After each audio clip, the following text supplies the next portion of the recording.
நீங்க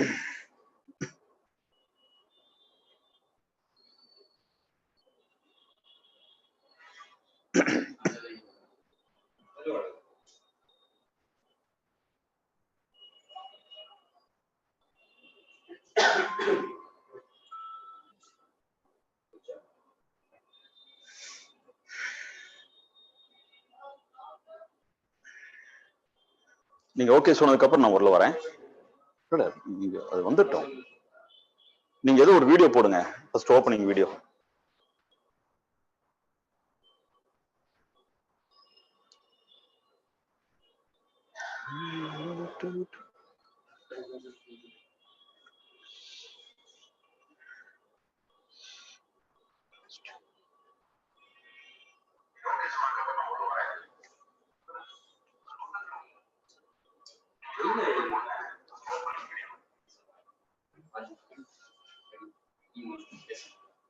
ரெடியா?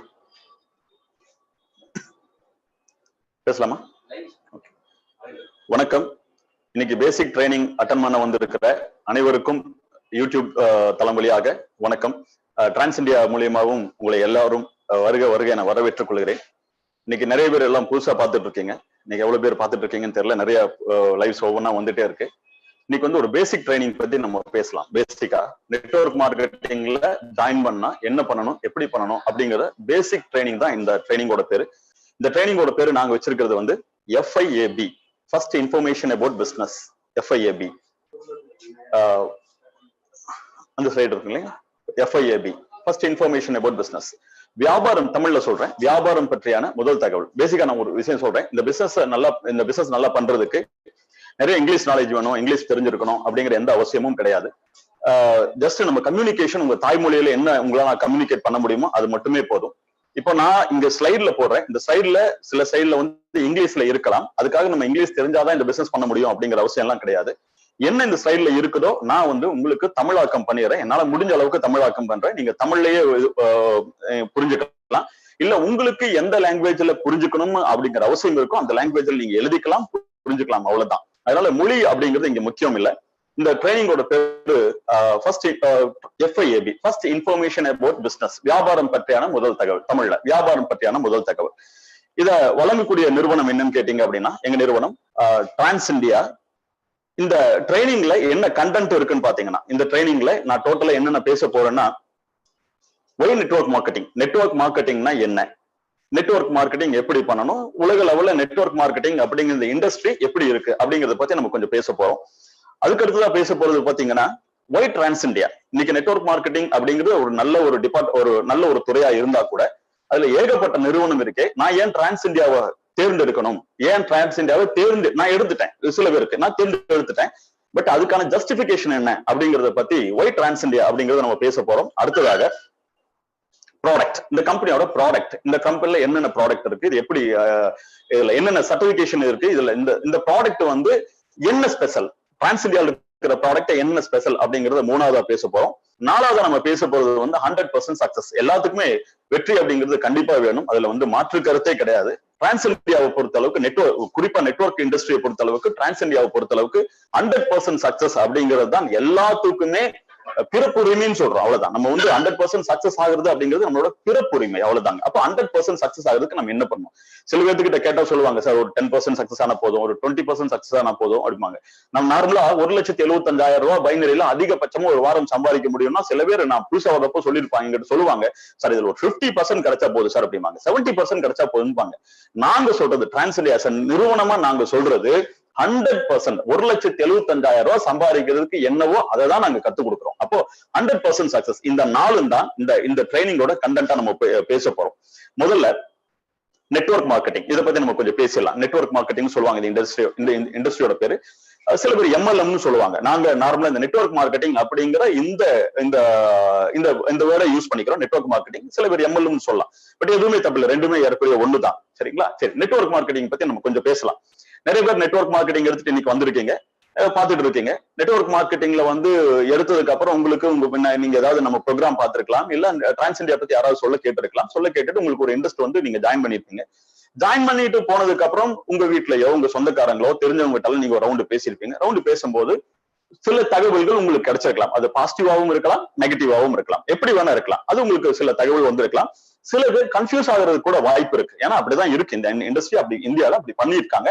அப்போ அந்த மாதிரி கன்ஃபியூஸ் ஆகுறது கூட வாய்ப்பு இருக்கு. அப்ப நெட்வொர்க் மார்க்கெட்டிங் பத்தி நான் சில விஷயங்கள், நான் எனக்கு தெரிஞ்ச விஷயங்கள் சொல்றேன். ஓகே, நெட்வொர்க் மார்க்கெட்டிங் நீங்க உங்க சொந்தக்காரங்க அப்படி பண்ணிருக்காங்க, இப்ப தெரிஞ்சவங்க இப்படி பண்ணிருக்காங்க, என் பக்கத்து வீட்டுக்கு அப்படி பண்ணாரு, என் ஃப்ரெண்ட் இப்படி பண்ணாரு அப்படிங்கிற ஒரு நினைப்பெல்லாம் இருக்கலாம். நான் முதல்ல இந்த நெட்வொர்க் மார்க்கெட்டிங் உலக லெவல் எப்படி பண்றாங்க அப்படிங்கறது நீங்க பாத்துட்டீங்கன்னா, ஏன்னா இந்தியால நெட்வொர்க் மார்க்கெட்டிங் பண்ற ஒரு சிஸ்டம் வேற, வேர்ல்ட் லெவல்ல பண்ற ஒரு சிஸ்டம் வேற. வேர்ல்ட் லெவல்ல நல்லா பண்றாங்க. அதை நாங்க அப்படியே நாங்க வழிமுறையை எடுத்திருக்கோம். அப்ப நாங்க எந்த வழிமுறையை எடுத்தோம் அப்படிங்கறத நான் சொல்றேன். நெட்வொர்க் மார்க்கெட்டிங் இண்டஸ்ட்ரி வந்து ஒரு சின்ன இண்டஸ்ட்ரி கிடையாது. உதாரணத்துக்கு நான் சொல்லணும்னா, இன்னைக்கு வந்து லாம்போர்கினி அப்படின்னு ஒரு கார் இருக்கு, எல்லாத்துக்கும் தெரியும். லாம்போர்கினி அப்படிங்கிற ஒரு கார் இருக்கு. அந்த கார் இன்னைக்கு வந்து இந்தியாவில எவ்வளவு பேர் வச்சிருக்காங்கிறது 100% ஒரு புள்ளி விவரம் நமக்கு கிடையாது. எனக்கு தெரிஞ்சு, என்னோட நாலேஜுக்கு தெரிஞ்சுதான் சொல்றேன். இது வந்து தவறாகவும் இருக்கலாம், இல்ல உண்மையாகவும் இருக்கலாம். எனக்கு தெரிஞ்சு ஒரு 10ல இருந்து 20 பேத்துக்குள்ள அந்த லாம்போர்கினி வச்சிருக்கிறதுக்கான வாய்ப்பு இருக்கு. டோட்டல் இந்தியால ஏறக்குறைய 130 கோடி மக்கள் இருக்கிற இந்தியால அவ்வளவுதான் வச்சிருப்பாங்க. ஒரு 10ல இருந்து ஒரு 20க்குள்ள அந்த எண்ணிக்கை இருக்கலாம் அப்படின்னு எனக்கு என்னோட நாலேஜ் தெரிஞ்சு சொல்றேன். தாய்லாந்துல ஒரு நிறுவனம் இருக்கு. நெட்வொர்க் மார்க்கெட்டிங் நிறுவனம் தான். நம்மள மாதிரியே ஹெல்த் கேர் ப்ராடக்ட் பண்றாங்க. அந்த நிறுவனத்துல இந்த லாம்போர்கினி மட்டும், நான் வேற கார்களை பத்தி பேசல, லாம்போர்கினி மட்டும் எவ்வளவு பேர் அச்சீவ் பண்ணி எடுத்திருக்காங்க அப்படிங்கிற அந்த புள்ளி விவரத்தை நீங்க தெரிஞ்சுக்கிட்டீங்கன்னா இது எவ்வளவு பெரிய இண்டஸ்ட்ரி அப்படிங்கிறது தெரியும். நான் சொல்றேன், அந்த நிறுவனம் வந்து தாய்லாந்துலயே பெரிய நிறுவனம் கிடையாது. தாய்லாந்துல அதுவும் ஒரு நிறுவனம், அவ்வளவுதான். அதுவும் ஒரு நிறுவனம். அந்த நிறுவனத்துல ஏறக்குறைய 16 பேர் லாம்போர்கினி அச்சீவ் பண்ணி எடுத்திருக்காங்க. இந்த போட்டோ கூட கம்ப்ளீட்டா அந்த நிறுவனத்திலிருந்து எடுத்து, அந்த நிறுவனத்தோட கார்கள் தான். இது வந்து சும்மா நம்ம கூகுள்ல இருந்து டவுன்லோட் எல்லாம் பண்ணல, அந்த நிறுவனத்தோட கார்கள். 16 பேர் லாம்போர்கினி எடுத்திருக்காங்கன்னா அப்ப நெட்வொர்க் மார்க்கெட்டிங் இண்டஸ்ட்ரிங்கிறது எப்படி இருக்கு பாருங்க. அப்போ இதுதான் நெட்வொர்க் மார்க்கெட்டிங். மலேசியால ஒரு நிறுவனம் சொல்லுவாங்க, மலேசியால ஒரு நிறுவனம் லக்ஸரி கார்ஸை மட்டும் 500 பேர் எடுத்திருக்காங்க. லக்ஸரி கார் மட்டும் 500 பேர் எடுத்திருக்காங்க. தலைவிதியை, சில நாடுகளோட தலைவிதியை நெட்வொர்க் மார்க்கெட்டிங் மாத்தி இருக்கு. உதாரணமா அமெரிக்கா பத்தி இன்னைக்கு எல்லாருமே நீங்க எந்த ஒரு தகவல் பேசும்போது அமெரிக்கா பத்தி நம்ம பேசாம இருக்க முடியாது. இன்னைக்கு அமெரிக்காவோட தலைவிதியை அந்த நெட்வொர்க் மார்க்கெட்டிங் மாத்தி இருக்குன்னு கூட நம்ம சொல்லலாம். நெட்வொர்க் மார்க்கெட்டிங்கோட இன்னும் அடுத்த ஒரு சில விஷயங்கள் சொல்றேன். இன்னைக்கு உலகத்திலேயே பவர்ஃபுல்லான ஆட்கள் யாரு எந்த நாடு யாரு அப்படின்னு கேட்டீங்கன்னா, என்னோட நாலேஜுக்கு தகுந்த மாதிரி சொல்றேன். இது தவறாகவும் இருக்கலாம், உங்களுக்கு நீங்களும் கொஞ்சம் யோசிச்சு பாருங்க. எனக்கு தெரிஞ்சு உலகத்திலே அமெரிக்கா தான் வல்லரசு. அமெரிக்கா தான் பவர்ஃபுல்லான கண்ட்ரி. அமெரிக்காவோட பிரசிடென்ட்னு ஒருத்தர் வந்துட்டாருன்னா உலகத்திலேயே அவர் தான் வந்து பெரிய ஆளுன்னு சொல்லலாம். பட் அதுதான் உண்மையானாலும் எனக்கு தெரியாது. அதுதான் பெரிய ஆளு. உதாரணமா நான் ஏன் அவரை பெரிய ஆளு அப்படின்னு சொல்றேன் அப்படின்னீங்கன்னா, நீங்க பாத்துட்டு இருக்கீங்களா, உங்ககிட்ட சின்ன ஒரு கேள்வி. நார்மலா இந்த மாதிரி ஒரு ப்ரோக்ராம்ல வந்து எனக்கு ஒரு 200-300 பேர் இருப்பாங்க, அவங்ககிட்ட இன்டராக்ட் பண்ணுவேன். பட் நான் உங்ககிட்ட இன்டராக்ட் பண்ண முடியாது. இப்போ அட்லீஸ்ட் நான் சொல்றது நீங்க யோசிச்சு பாருங்க. நான் ஒரே ஒரு கேள்வி மட்டும் கேட்கிறேன். என்னன்னா, இன்னைக்கு இங்க பாத்துட்டு இருக்கிறதுல யாரா ஒருத்தருக்கு இந்தியாவோட பிரசிடென்டோட பேர் தெரியுமா? இந்தியாவோட பிரசிடென்ட் பேர் தெரியுமா? கொஞ்சம் யோசிச்சு பாருங்க. நிறைய பேர் இந்தியாவோட பிரசிடென்ட் அப்படின்னு நிறைய பேர் சொல்லுவாங்க. நான் லைவா பார்க்கும்போது இன்ட்ரெஸ்டிங்கா நிறைய விஷயங்கள் பதில்கள்லாம் வரும். சில பேர் பிரதமர் மோடிம்பாங்க, சாரி பிரதமர்னு சொல்ல மாட்டாங்க, மோடின்னு சொல்லுவாங்க. சில பேர் வேற ஏதோ பேர் சொல்லுவாங்க. நிறைய பேர் எனக்கு கொஞ்சம் இன்ட்ரெஸ்டிங்கான பதில் எல்லாம் வரும். ஆனா கரெக்டா இன்னைக்கு எத்தனை பேர் உங்களுக்கு பதில் தெரிஞ்சிருக்குன்னு எனக்கு தெரியல. சரிங்களா? ஆனா நான் ஒரு விஷயம் கேட்கிறேன், உங்களுக்கு எல்லாம் ஒபாமா தெரியுமா? ஒபாமா தெரியுமா அப்படின்னு கேட்டோன்னே, நான் ஒரு 200 பேர் இருந்திருந்தாங்கன்னா 200 பேர்த்துல ஏறக்குறைய 190 பேர் கை தூக்குவாங்க. சார் ஒபாமா தெரியும் சார். யார் அந்த ஒபாமா யாருங்க அப்படின்னு. ஒபாமா அமெரிக்காவோட பிரசிடென்டா இருந்து வெளியே போனவர், எக்ஸ் பிரசிடென்ட். ஒரு நாட்டோட எக்ஸ் பிரசிடென்ட் நம்ம எல்லாம் தெரிஞ்சு வச்சிருப்போம். ஆனா நம்ம நாட்டுல இன்னைக்கு கரண்டா இருக்கிற என்னோட பிரசிடென்ட் எனக்கு தெரியாது. அதுதான் சொல்றேன். அதனாலதான் நம்ம பெரிய ஆளுன்னு சொல்றேன். இன்னைக்கு எந்த நாடுகளோட பிரசிடென்டையோ அல்லது ஜனாதிபதிகளையோ பிரதமரையோ கேட்டா யாருக்குமே தெரியாது. விளாடிமிர் புட்டின் யாருன்னு தெரியுமான்னு கேட்டா யாருக்கா தெரியுமா? யாருக்குமே தெரியாது. விளாடிமிர் புட்டின் தெரியாது. போரிஸ் ஜான்சன் யாருக்கா தெரியுமா? தெரியவே தெரியாது. யாருக்குமே தெரியாது. இவங்க எல்லாம் ஒவ்வொரு நாட்டோட பிரசிடென்டாவும் அல்லது பிரதமராகவும் பிரைம் மினிஸ்டராகவும் இருக்கிறாங்க. கரெக்டுங்களா? விளாடிமிர் புட்டின் அப்படிங்கிறவர் ரஷ்யாவோட பிரசிடென்ட். அவரு பல வருஷமா இருக்காரு, யாருக்குமே தெரியாது. போரிஸ் ஜான்சன் இங்கிலாந்தோட பிரைம் மினிஸ்டர், யாருக்குமே தெரியாது. உலக நாடுகள்ல எந்த நாடுகள்ல தலைவர்கள் பேர் சொன்னாலும் தெரியாது. ஆனா அமெரிக்கால ஒருத்தரோட பேர் சொன்னா எல்லாத்துக்கும் தெரியும். அதனாலதான் சொல்றேன், அமெரிக்கா தான் உலகத்திலேயே மிகப்பெரிய நாடா. வேற வழியில நம்ம ஒத்துக்கிட்டு தான் ஆகணும். கரெக்டுங்களா? அந்த நாட்டுல இன்னைக்கு நான் ஏன் இதை பத்தி எல்லாம் சொல்றேன், இன்னைக்கு அந்த பவர்ஃபுல்லான பொசிஷன்ல இருக்கிறவரோட பேர் என்னன்னு கேட்டீங்க அப்படின்னா எல்லாத்துக்குமே தெரியும், ட்ரம்ப் இல்லைங்களா? ட்ரம்ப் அப்படிங்கிறது எல்லாத்துக்குமே தெரியும். சரியா? திரு டொனால்ட் ட்ரம்ப் அப்படிங்கிறது தான் இன்னைக்கு இருக்காரு. இந்த டொனால்ட் ட்ரம்ப் அவரோட பேக்ரவுண்ட் எடுத்துட்டீங்கன்னா இன்னைக்கு அந்த பவர்ஃபுல்லான நாட்டுல பவர்ஃபுல்லான பொசிஷன்ல இருக்கிற டொனால்ட் ட்ரம்ப் யாரு அப்படிங்கிறது நீங்க ஒரு கொஸ்டின் போட்டீங்கன்னா அவர் பண்ணாத தொழிலே கிடையாது. ஏகப்பட்ட தொழில் பண்ணிட்டு இருக்காரு. அவரை பத்தி தெரிஞ்சீங்கன்னா தெரியும், மிகப்பெரிய கோடீஸ்வரன். அவர் வந்து பிறப்பாலேயே ஒரு பொலிட்டீஷியனோ அவங்க ஃபேமிலியில யாராவது பொலிட்டீஷியனா இருந்தாங்களான்னா அப்படியெல்லாம் கிடையாது. ஒரு சின்ன இன்சிடென்ட் அதுல நான் வந்து இந்த நாட்டோட பிரசிடென்ட் ஆவேன் முடிவு பண்ணாரு, ஆயிட்டாரு. கரெக்டுங்களா? அவர் தான். அவரோட பேக்ரவுண்ட் எடுத்துட்டீங்கன்னா அவர் நான் சொன்ன மாதிரி பண்ணாத தொழில் கிடையாது. WWFல எல்லாம் கூட நீங்க அவரை பார்த்திருக்கிறதுக்கான வாய்ப்பு இருக்கு. அந்த டொனால்ட் ட்ரம்ப் அவர்கிட்ட ஒரு தடவை ஒரு கேள்வி கேட்டாங்க. அவர் ஏகப்பட்ட பிசினஸ் பண்றாரு. அவர் பண்றதுல முக்கியமான ஒரு பிசினஸ் உங்களுக்கு கொஞ்சம் ஆச்சரியமா கூட இருக்கலாம், நிறைய பேருக்கு அந்த இன்ஃபர்மேஷன் தெரிஞ்சிருக்கலாம். ஆனா நிறைய பேர் கொஞ்சம் ஆச்சரியமா கூட பார்ப்பாங்க. அந்த டொனால்ட் ட்ரம்ப் பண்ற பிசினஸ்ல ஒரு முக்கியமான பிசினஸ், அவர் கை கொடுத்து தூக்கி விட்ட ஒரு பிசினஸ் என்னன்னு கேட்டீங்கன்னா நெட்வொர்க் மார்க்கெட்டிங். அவரு ட்ரம்ப் நெட்வொர்க் அப்படின்னு ஒரு நெட்வொர்க் மார்க்கெட்டிங் கம்பெனி இருக்குங்க. அந்த நெட்வொர்க் மார்க்கெட்டிங் கம்பெனியோட ஓனர், இது எவ்வளவு பேருக்கு தெரியும் தெரியல, நெட்வொர்க் மார்க்கெட்டிங் கம்பெனியோட ஓனருங்க. ஒரு நெட்வொர்க் மார்க்கெட்டிங்ல இண்டஸ்ட்ரியில இருந்தா ஒருத்தனை உலகத்தினோட மிகப்பெரிய பவர்ஃபுல்லான போஸ்டிங்ல கூட கொண்டு வந்து நிறுத்த முடியும் அப்படிங்கிறதுக்கு இது மிகப்பெரிய உதாரணம். இந்த ட்ரம்ப் நெட்வொர்க் நீங்க யூடியூப்ல சர்ச் பண்ணி பாருங்க. நெட்வொர்க் மார்க்கெட்டிங் பத்தி ட்ரம்ப் எவ்வளவு பேசியிருக்கான்னு பார்க்கலாம். கொஞ்சம் அவரை பாத்தீங்கன்னா அவர் ஒரு காமெடியான ஆட்கள் மாதிரிதான் தெரியும். பயங்கரமான புத்திசாலி. ஏன்னா 5-6 ஒரு எனக்கு தெரியல எவ்வளவு பிசினஸ் பண்றாருன்னு தெரியல, மிகப்பெரிய லெவல்ல பிசினஸ் பண்றாரு. அவரு நடத்துற கம்பெனியோட பேரு Trump network marketing. MLM business பண்ணிட்டு இருக்காரு. இன்னைக்கு நம்ம MLMனா தவறு, அவரு அங்க அப்படி ஆயிட்டாங்க, இங்க இப்படி ஆயிட்டாங்க, அங்க ஒரு சினிமா வந்துச்சு, நிறைய விஷயங்கள் பேசிட்டு இருக்கோம். பட் உலகம் அப்படி இல்லைங்க. உலகம் வேற எங்கேயோ இருக்கு. இந்த ட்ரம்ப் நெட்வொர்க்னா அவர் வந்து நெட்வொர்க் மார்க்கெட்டிங் கம்பெனி நடத்திட்டு இருக்காரு. ஒரு தடவை அவர்கிட்ட ஒரு கேள்வி கேட்டாங்க. என்ன கேள்வினா, சார் உங்ககிட்ட வந்து நிறைய சொத்துக்கள் இருக்கு, ஏகப்பட்ட கொடிகள்ல நீங்க மிகப்பெரிய கோடீஸ்வரனா இருக்கீங்க, மிக பெரிய பெரிய பிசினஸ் எல்லாம் பண்ணிட்டு இருக்கீங்க, உலக லெவல்ல பெரிய பிசினஸ் பண்ணிட்டு இருக்கீங்க. உங்ககிட்ட ஒரு கேள்வி சார், ஒருவேளை இந்த பிசினஸ் எல்லாம் உங்களுக்கு வந்து ஒண்ணு இல்லாம போய் நீங்க ஜீரோ ஆயிட்டீங்க அப்படின்னா, நீங்க மறுபடியும் உங்க கேரியரை ஃபர்ஸ்ட் இருந்து ஸ்டார்ட் பண்ணி கொண்டு போகணும் அப்படின்னா நீங்க எந்த இண்டஸ்ட்ரி, உங்ககிட்ட இருக்கிற பிசினஸ்லயே எந்த பிசினஸ் தேர்ந்தெடுத்து நீங்க அந்த பிசினஸ் இருந்து டெவலப் ஆவீங்க அப்படின்னு கேட்டாங்க. நார்மலா இந்த நடிகர்கிட்ட எல்லாம் கேட்பாங்க இல்லைங்களா, ஒருவேளை நீங்க நடிக்க வராம இருந்திருந்தீங்கன்னா நீங்க எந்த இண்டஸ்ட்ரிக்கு போயிருப்பீங்க அப்படின்னு கேட்பாங்க. அவங்க நார்மலா IAS ஆயிருப்பா, IPS ஆயிருப்பா, டாக்டர் ஆயிருப்பேன் கதையெல்லாம் விடுவாங்க. கரெக்டுங்களா? அந்த மாதிரி அவர்கிட்ட ஒரு கேள்வி கேட்டாங்க. ஒருவேளை நீங்க உங்களோட சொத்து மதிப்பு எல்லாம் ஜீரோ ஆகி நீங்க மறுபடியும் உங்க கேரியரை ஸ்டார்ட் பண்ணணும் அப்படின்னா நீங்க எந்த இண்டஸ்ட்ரியில இருந்து ஸ்டார்ட் பண்ணுவீங்க, உங்ககிட்ட இருக்கிறதுல எந்த இண்டஸ்ட்ரி உங்களுக்கு மெயின் இண்டஸ்ட்ரி அப்படின்னு கேட்டதுக்கு அவர் யோசிக்காம சொன்ன ஒரு பதில் என்னன்னு கேட்டீங்க அப்படின்னா நெட்வொர்க் மார்க்கெட்டிங். நீங்க யூடியூப்ல நான் சொல்றது நீங்க பொய்யுமே நீங்க இருக்கணும்னா அப்படியே யூடியூப்ல போயிட்டு நீங்க யூடியூப்ல பாருங்க, கிளியரா போட்டிருப்பாரு. நான் நெட்வொர்க் மார்க்கெட்டிங் என்னோட நெட்வொர்க் மார்க்கெட்டிங்ல தான் நான் முதல் பிசினஸ் அதை தான் ஸ்டார்ட் பண்ணி கொண்டு போவேன். இதுவே எங்கிட்ட ஸ்லைட்ல இல்ல, பட் உங்களுக்கு ஒரு இன்ஃபர்மேஷனுக்காக சொல்றேன். பில் கேட்ஸ் இன்னைக்கு எல்லாத்துக்குமே தெரியும், உலகத்தோட நம்பர் 1 கோடீஸ்வரன். நம்பர் 1 நம்பர் 2 அடிக்கடி மாறி போயிட்டு இருக்காரு. இப்ப நம்பர் 1 இருக்காரு, கரண்ட்ல ஒரு நம்பர் 1 இருக்காரு.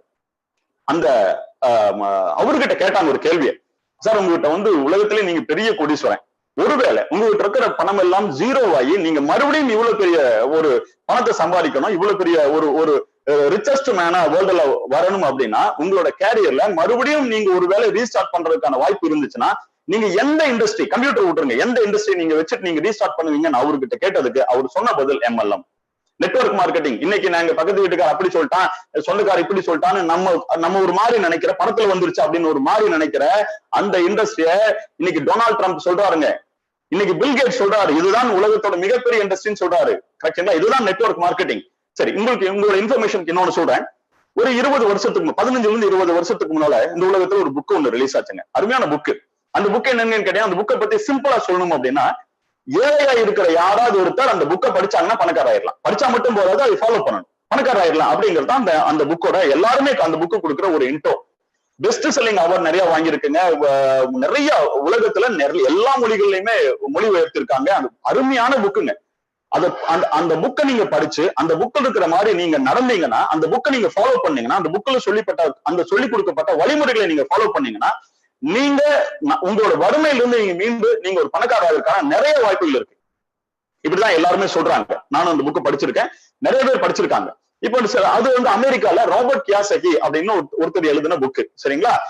அந்த புக்கோட பேரு ரிச் டேட் புவர் டேட். நிறைய இருக்கு, நிறைய அந்த ரிச் டேட் புவர் டேட் பத்தி நீங்க யூடியூப்ல பார்க்கலாம், நீங்க எங்க வேணா தேடி பார்க்கலாம். ரிச் டாட் புவர் டாட் பத்தி எல்லாருமே நிறைய விஷயங்கள் அதை பத்தி சொல்லியிருப்பாங்க. சார் அது இங்கிலீஷ்ல இருக்கே சார், நான் படிச்சா பணக்கார ஆயிருவேனே அப்படின்னு, பட் எனக்கு இங்கிலீஷ் தெரியாது அப்படின்னு யாராவது ஒரு வருத்தப்பட்டீங்கன்னா ஒரு வருத்தமும் பட வேண்டாம். இப்பவே நீங்க போய் உங்க ஏரியால இருக்கிற ஒரு புக்கு கடைக்கு போனீங்கன்னா அந்த புக்கு தமிழ்ல மொழிபெயர்க்கப்பட்டு பணக்கார தந்தை ஏழை தந்தைன்னு சொல்லிட்டு எல்லா புக்கு கடைகளையும் கிடைக்குது.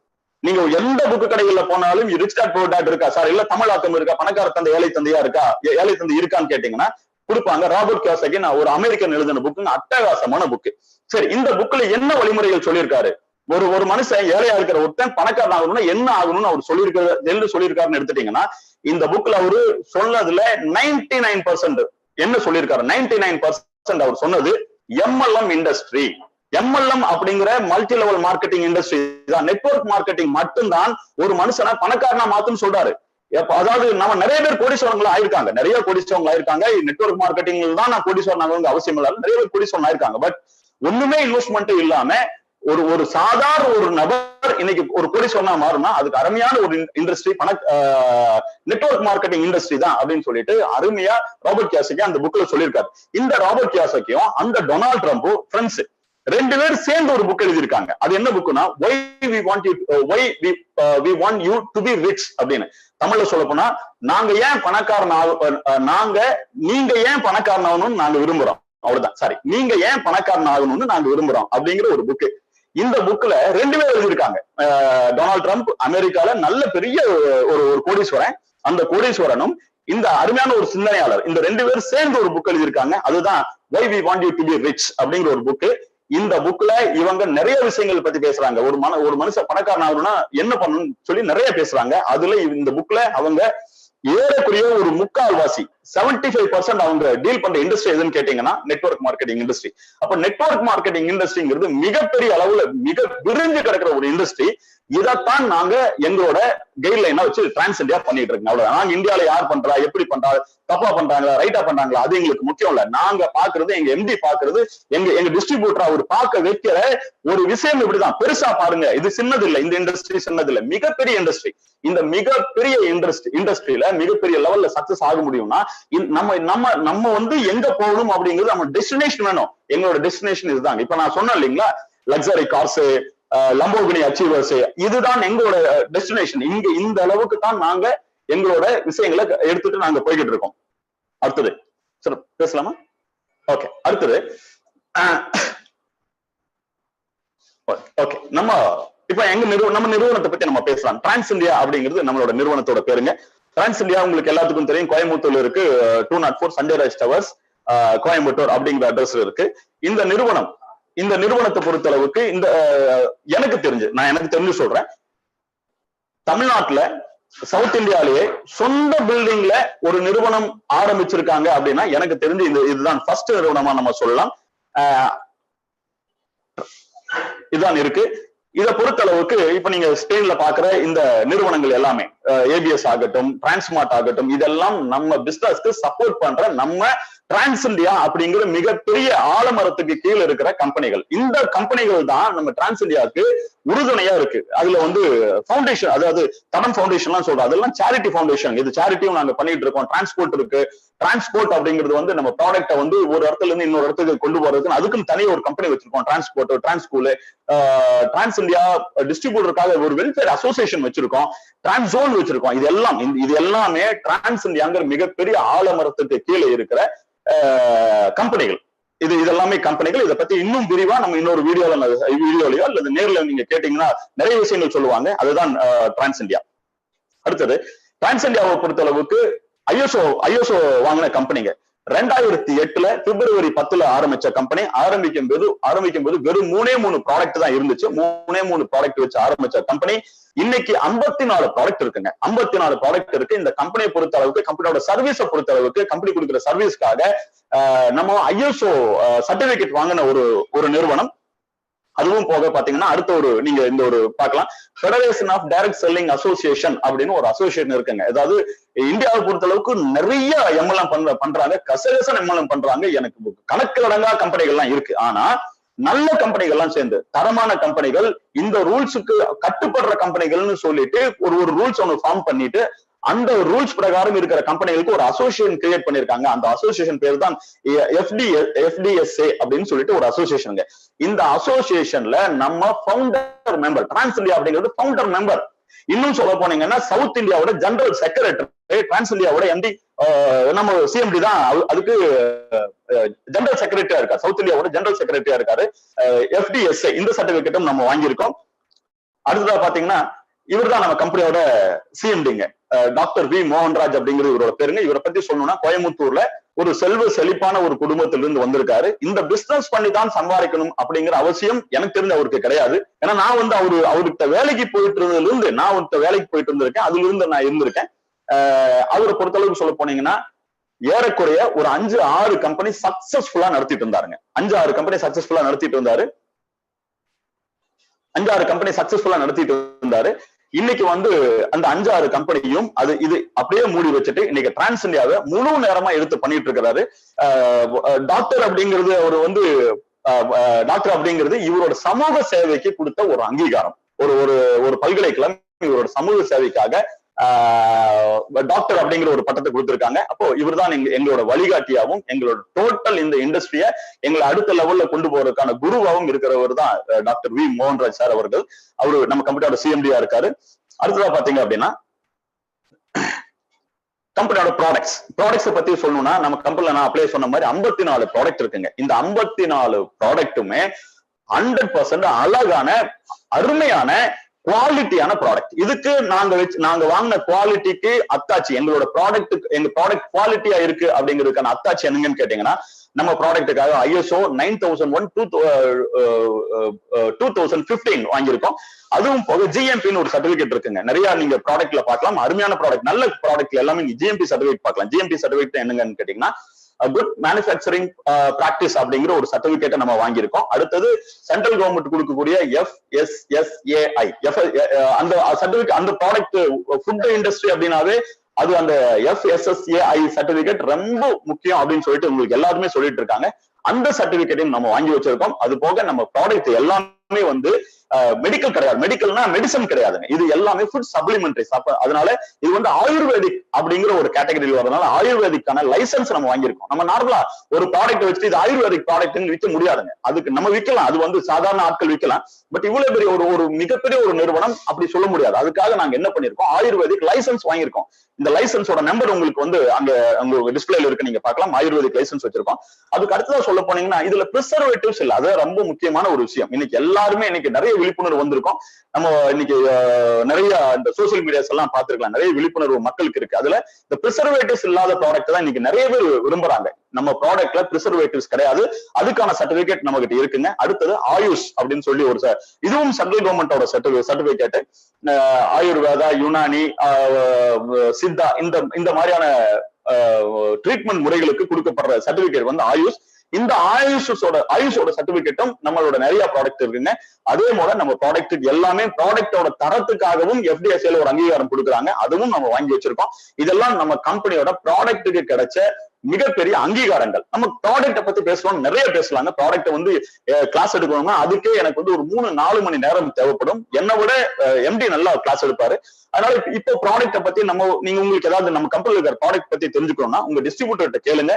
இல்லையா நம்ம யூடியூப்ல இருக்கிற டிரான்ஸ்டியூப்ல நீங்க போய் பாத்தீங்கன்னா நீங்க ஒவ்வொரு ப்ராடக்ட பத்தி இண்டிவிஜுவலா பார்க்கலாம். இந்த ப்ராடக்ட் என்ன, எதுல மேனுஃபேக்சர் ஆயிருக்கு, இந்த ப்ராடக்ட்ல வந்து உள்ள என்ன இன்கிரீடியன்ஸ் இருக்கு, இதுல என்ன பண்ணும், இந்த நம்ம பாடிக்கு அது என்ன பண்ணும் அப்படிங்கறத நீங்க கம்ப்ளீட்டா நீங்க ப்ராடக்ட பத்தி பார்க்கலாம்.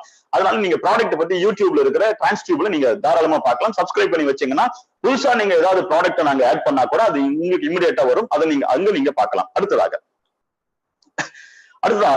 நம்ம கொஞ்சம் பிசினஸ் பத்தி பேசுவோம். என்ன பிசினஸ் பத்தி பேசலாம். பிசினஸ்ல நான் சொல்றது ரொம்ப முக்கியமான ஒரு சில விஷயங்கள் நான் பேச போறேன். அதுக்கு கொஞ்சம் கவனமா நீங்க கேட்டீங்கன்னா பரவாயில்ல. ஃபர்ஸ்ட் ஒரு சின்ன ஒரு வார்த்தை அந்த இதுல இருக்குங்க, நீங்க பாத்தீங்கன்னா தெரியும், உங்க டிஸ்பிளேல இருக்கு.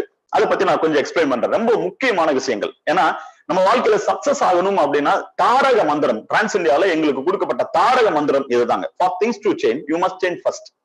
தமிழ்ல சொல்றேன், மாற்றம் வேணும்னா நீங்க மாறித்தான் ஆகணும். அவ்வளவுதாங்க. எனக்கு ஒரு மாற்றம் வேணும்னா மாறித்தான் ஆகணும். For things to change, you must change first. இன்னைக்கு இது வந்து எங்களோட அடிப்படையில் இருக்கிற புதுசா ஒரு டிஸ்ட்ரிபியூட்டர்ல இருந்து என்ன மாதிரியான போஸ்டிங்ல இருக்கிறவங்க இருந்து யாரா இருந்தாலும் அது கம்பெனிக்கே பொருந்தும். எம்டி அது அடிக்கடி சொல்லுவார், இது கம்பெனிக்கே பொருந்தும். கம்பெனியோட மாற்றங்கள் என்ன மாறிக்கிட்டே இருக்கணும் அப்படிங்கிற ஒரு விஷயங்கள் அது விஷயமா சொல்லுவாரு. For things to change, you must change first. சரி, இதை பத்தி நான் கொஞ்சம் எக்ஸ்பிளைன் பண்ணிடுறேன்.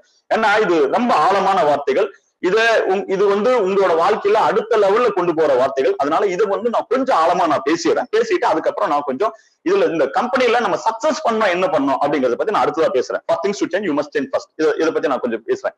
மாற்றம் வேணும்னா நீங்க மாறித்தான் ஆகணும். சரிங்களா? ரொம்ப சிம்பிளா சொல்ல போனா, நான் இந்த பிசினஸ்க்கு வர்றதுக்கு முன்னால நான் பெயிண்டரா போயிட்டு இருந்தேன். பில்டிங் பெயிண்டிங் போயிட்டு இருந்தேன். அதுக்கப்புறம் மார்க்கெட்டிங் லைன்ல வந்தேன். அப்போ நான் பெயிண்டரா போயிட்டு இருக்கேன்னு வச்சுக்கலாமே. நான் பெயிண்டரா போயிட்டு இருக்கேன். எனக்கு உங்களுக்கு தெரியும், ஒரு பெயிண்டருக்கு ஒரு நாளைக்கு என்ன கூலி கிடைக்கும், ஒரு வாரமான என்ன கூலி கிடைக்கும்னு உங்களுக்கு தெரியும். உதாரணமா நான் சொல்றேன், எனக்கு மறந்துட்டேன். ஏன்னா நான் அது பண்ணது ஒரு 20 வருஷத்துக்கு முன்னால. மேபி ஒரு நாளைக்கு நான் ஒரு 300 ரூபாய் வாங்கிட்டு இருந்திருக்கேன், 400 ரூபாய் வாங்கிட்டு இருந்திருக்கேன், எனக்கு தெரியல.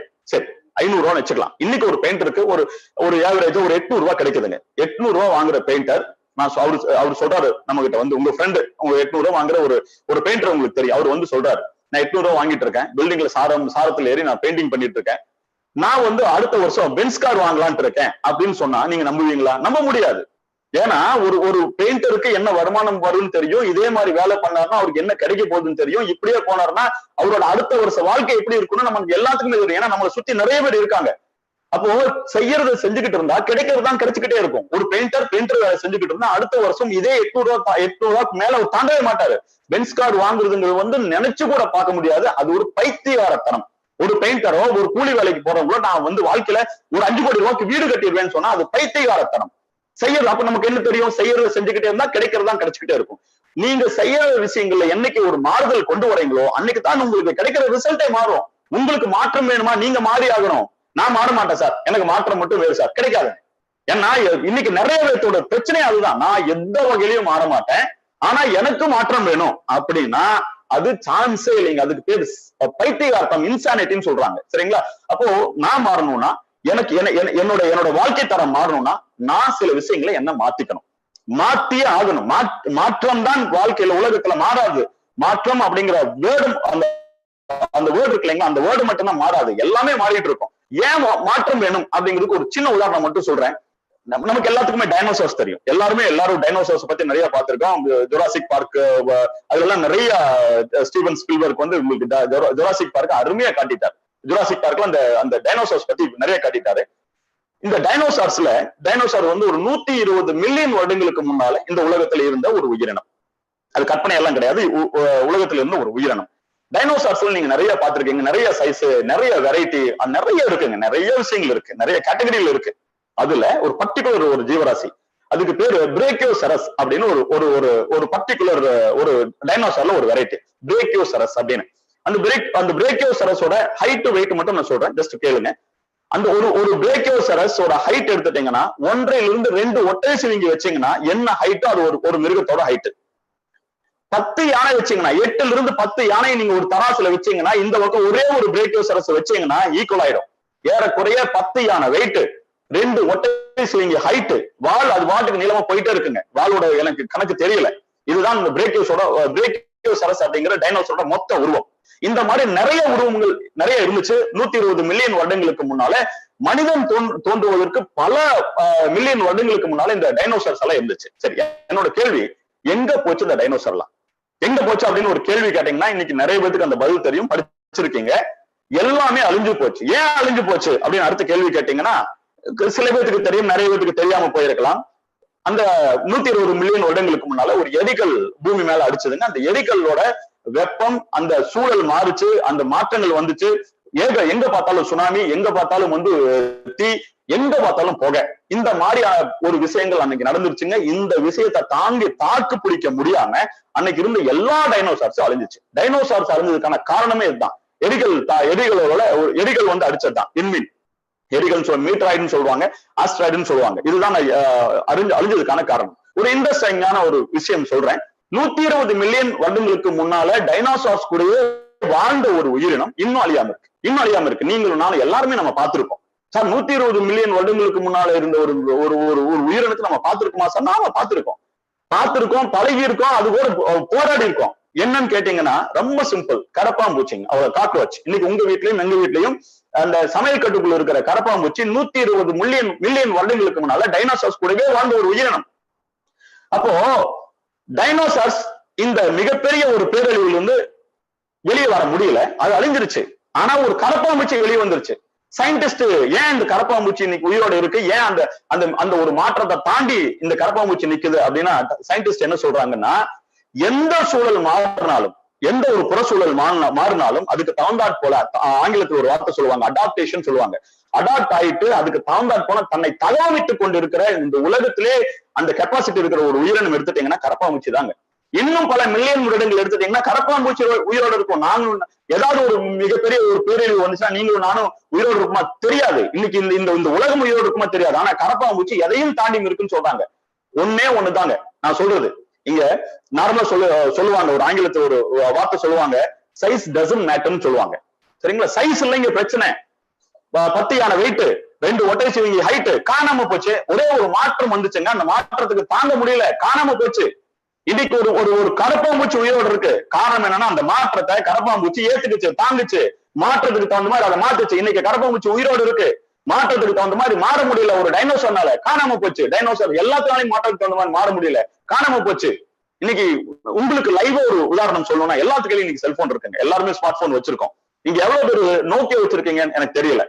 யாராவது ஒருத்தர் 20 வருஷத்துக்கு முன்னால முதல்ல இந்த செல்போன் அப்படிங்கிற ஒரு டெக்னாலஜி வந்ததுக்கு அப்புறம் அப்ப இருந்து நான் செல்போன் யூஸ் பண்ணிட்டு இருக்கேன் சார் அப்படின்னு உங்கள யாராவது சொன்னீங்கன்னா நான் அடிச்சு சொல்றேன், நோக்கியோங்கிற செட்டை தாண்டாம உங்களால அடுத்த செட்டுக்குள்ள வந்திருக்கவே முடியாது. நான் சொல்றது வந்து ஒரு 15-20 வருஷமா யாராவது யூஸ் பண்ணிட்டு இருக்கீங்க, நோக்கியோ யூஸ் பண்ணாம நீங்க அடுத்த செட்டுக்குள்ள வந்திருக்க வாய்ப்பே கிடையாது. 15 வருஷத்துக்கு முன்னாடி 15-20 வருஷத்துக்கு முன்னாடி உலகத்தோட நம்பர் 1 மொபைல் நிறுவனம் யாருன்னு கேட்டீங்கன்னா நோக்கியோ. இன்னைக்கு எங்க சார் போச்சு நோக்கியோ? யாருக்கிட்டயுமே நோக்கியோ இல்லையே. நோக்கியா அழிஞ்சதுக்கான காரணம் தெரியுமா?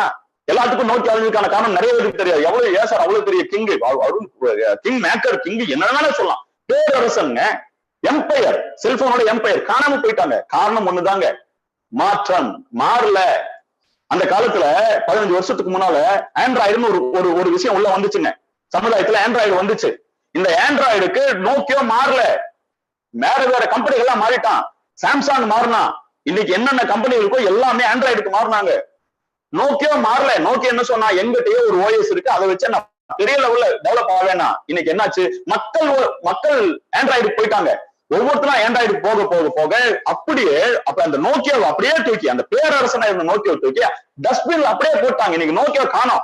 இன்னைக்கு நிறைய பேர் சொல்லிருக்கா, சார் நோக்கியா இன்னைக்கும் டச் ஸ்கிரீன் எல்லாம் வச்சிருக்கேன் சார், நோக்கியா இன்னைக்கு வந்துட்டு இருக்கேன் சார். நான் எப்ப வந்தாங்க? இன்னைக்கு வர நோக்கியோ எல்லாமே பாத்தீங்கன்னா ஆண்ட்ராய்டோட தான் வருதுங்க. இந்த ஆண்ட்ராய்டோட இந்த மாற்றத்தை இன்னைக்கு அது சொல்லுவாங்க இல்லையா, கண் கட்டதுக்கு அப்புறம் சூரிய நமஸ்காரம் சொல்லுவாங்க இல்லைங்களா, அதுக்கப்புறம் தான் இன்னைக்கு அந்த விழிப்புணர்வே வந்திருக்கு நோக்கியா கம்பெனிக்கு. இந்த மாற்றத்தை, இந்த ஆண்ட்ராய்டு மாறின மாற்றத்தை ஒரு 15 வருஷத்துக்கு முன்னால மாறி இருந்தாங்கன்னா இன்னைக்கு நோக்கியோட லெவலே வேற மாதிரி இருந்திருக்கும். நோக்கியா வச்சுக்கிற செட்டே இல்லாம இருந்திருக்கும். நோக்கியோ மாற்றம் வரும்போது நல்ல ஒரு மாற்றம் சமுதாயத்தை வந்துச்சு, செல்போன் டெக்னாலஜில வந்துச்சு. ஆண்ட்ராய்டுக்கு மாறல, இன்னைக்கு காணாம போயிருச்சு. அதுதான். அப்போ மாற்றம் வேணும்னா நீங்க மாறித்தான் ஆகணும். நம்ம ஒன்னும் நோக்கியோ மாதிரி ஒண்ணு பெரிய ஒரு இண்டஸ்ட்ரியான ஆட்கள் கிடையாது, மார்க்கெட் ஷேர் நமக்கு ஒண்ணும் கிடையாதுங்க. நம்ம ஒன்னும் டைனோசார் மாதிரி பெரிய பலமான ஆட்கள் கிடையாது. ஆனா அந்த பலமான ஆட்களும் செல்போன் சந்தையில 98% வச்சிருந்த நோக்கியோவுமே காணாம போயிட்டாங்க. இந்த ரெண்டுமே காணாம போனதுக்கு ஒரே ஒரு ரீசன் தான், மாறல, அவ்வளவுதான். மாறல, காணாம போயிட்டாங்க.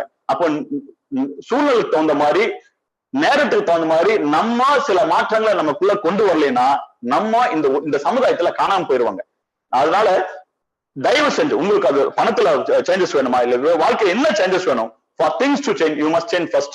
வாழ்க்கையில டிரான்ஸ் இந்தியால நீங்க பெரிய லெவல் ஆகணுமா, நாங்க சொல்றது ஒன்னே ஒண்ணுதான், கொஞ்சம் உங்களை மாத்திக்கங்க. இப்ப நான் டிரான்ஸ் இந்தியாவுக்கு வரேன், இப்ப இந்த டைனோசார் விட்டுட்டு நோக்கியோ விட்டுட்டு இப்ப நான் டிரான்ஸ் இந்தியாவுக்கு வரேன். டிரான்ஸ் இந்தியால புதுசா பார்க்கணும்னு சொல்றேன். உங்களுக்குள்ள மாற்றம் வேணுமா?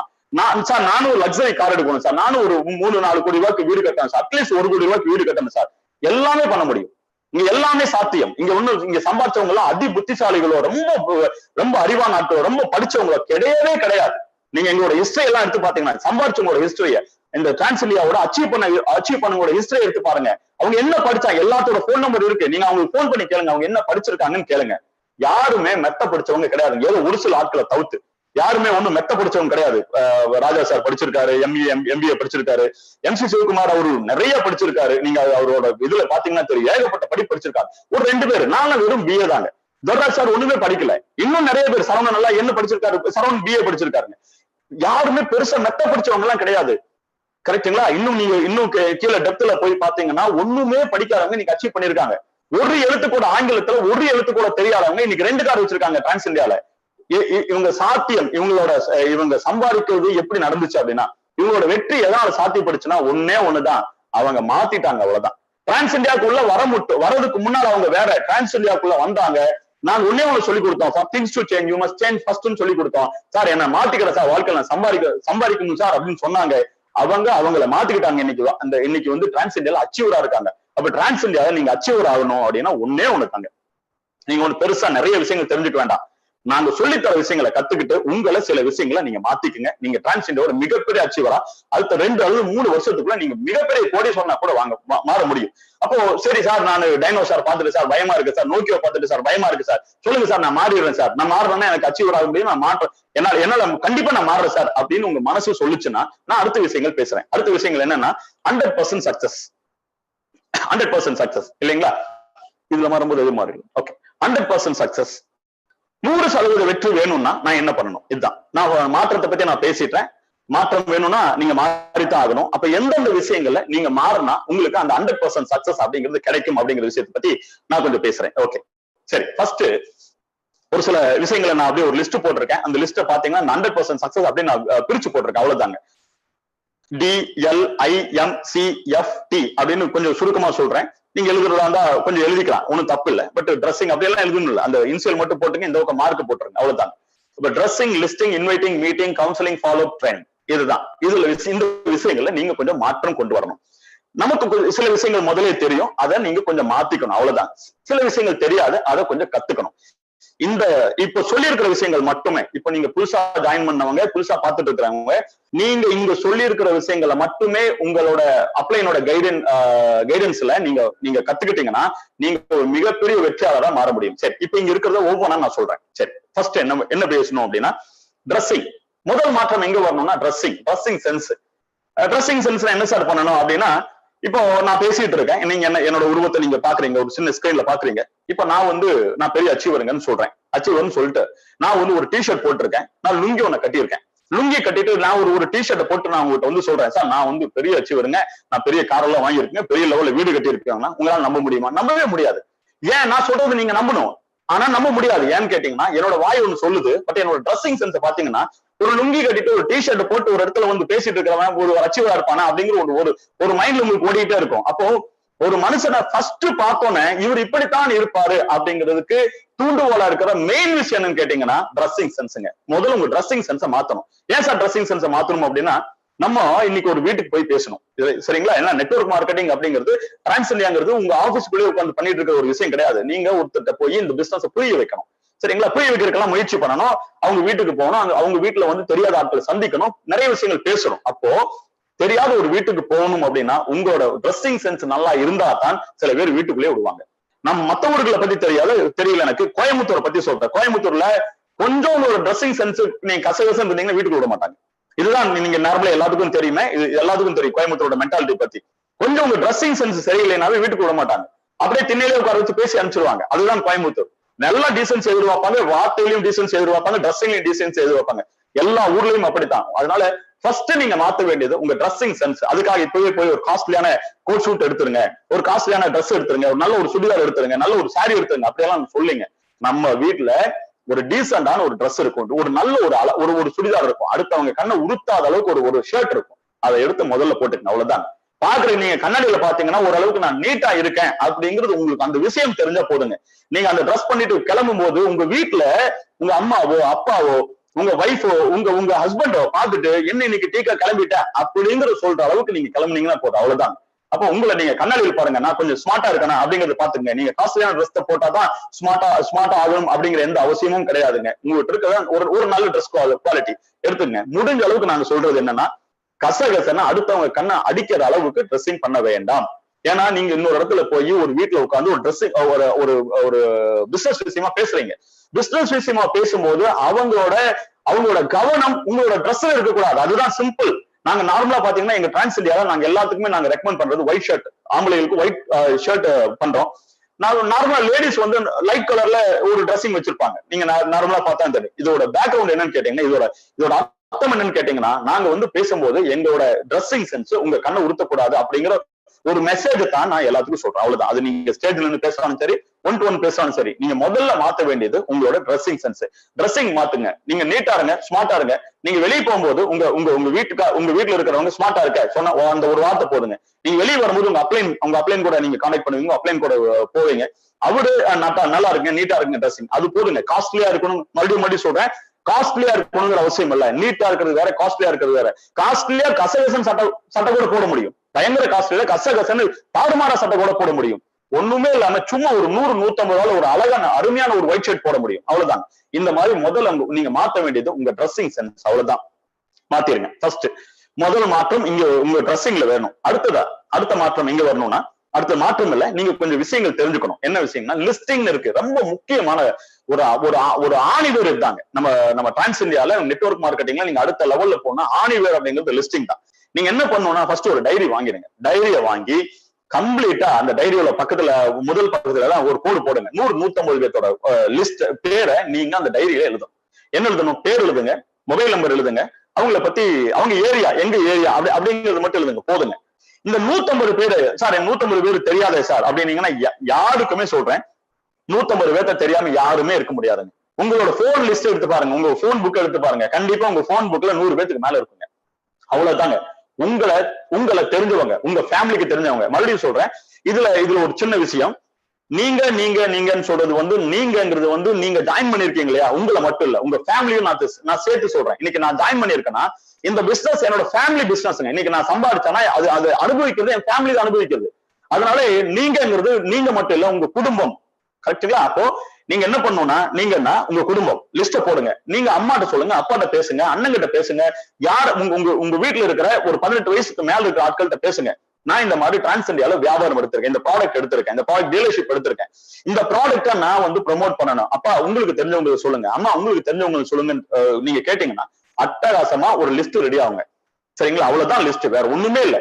இன்னும் சிம்பிளா உங்களுக்கு இந்த லிஸ்டிங் போடுறதுக்கு ரொம்ப சிம்பிளா சொல்லணும்னா ஒண்ணுமே இல்லைங்க. ஃப்ரெண்ட்ஸ்னு ஒரு கேட்டகரி போடுங்க. ஃபர்ஸ்ட் ஃப்ரெண்ட்ஸ், உங்களுக்கு எவ்வளவு ஃப்ரெண்ட் தெரியும்னு ஒரு லிஸ்ட் போடுங்க.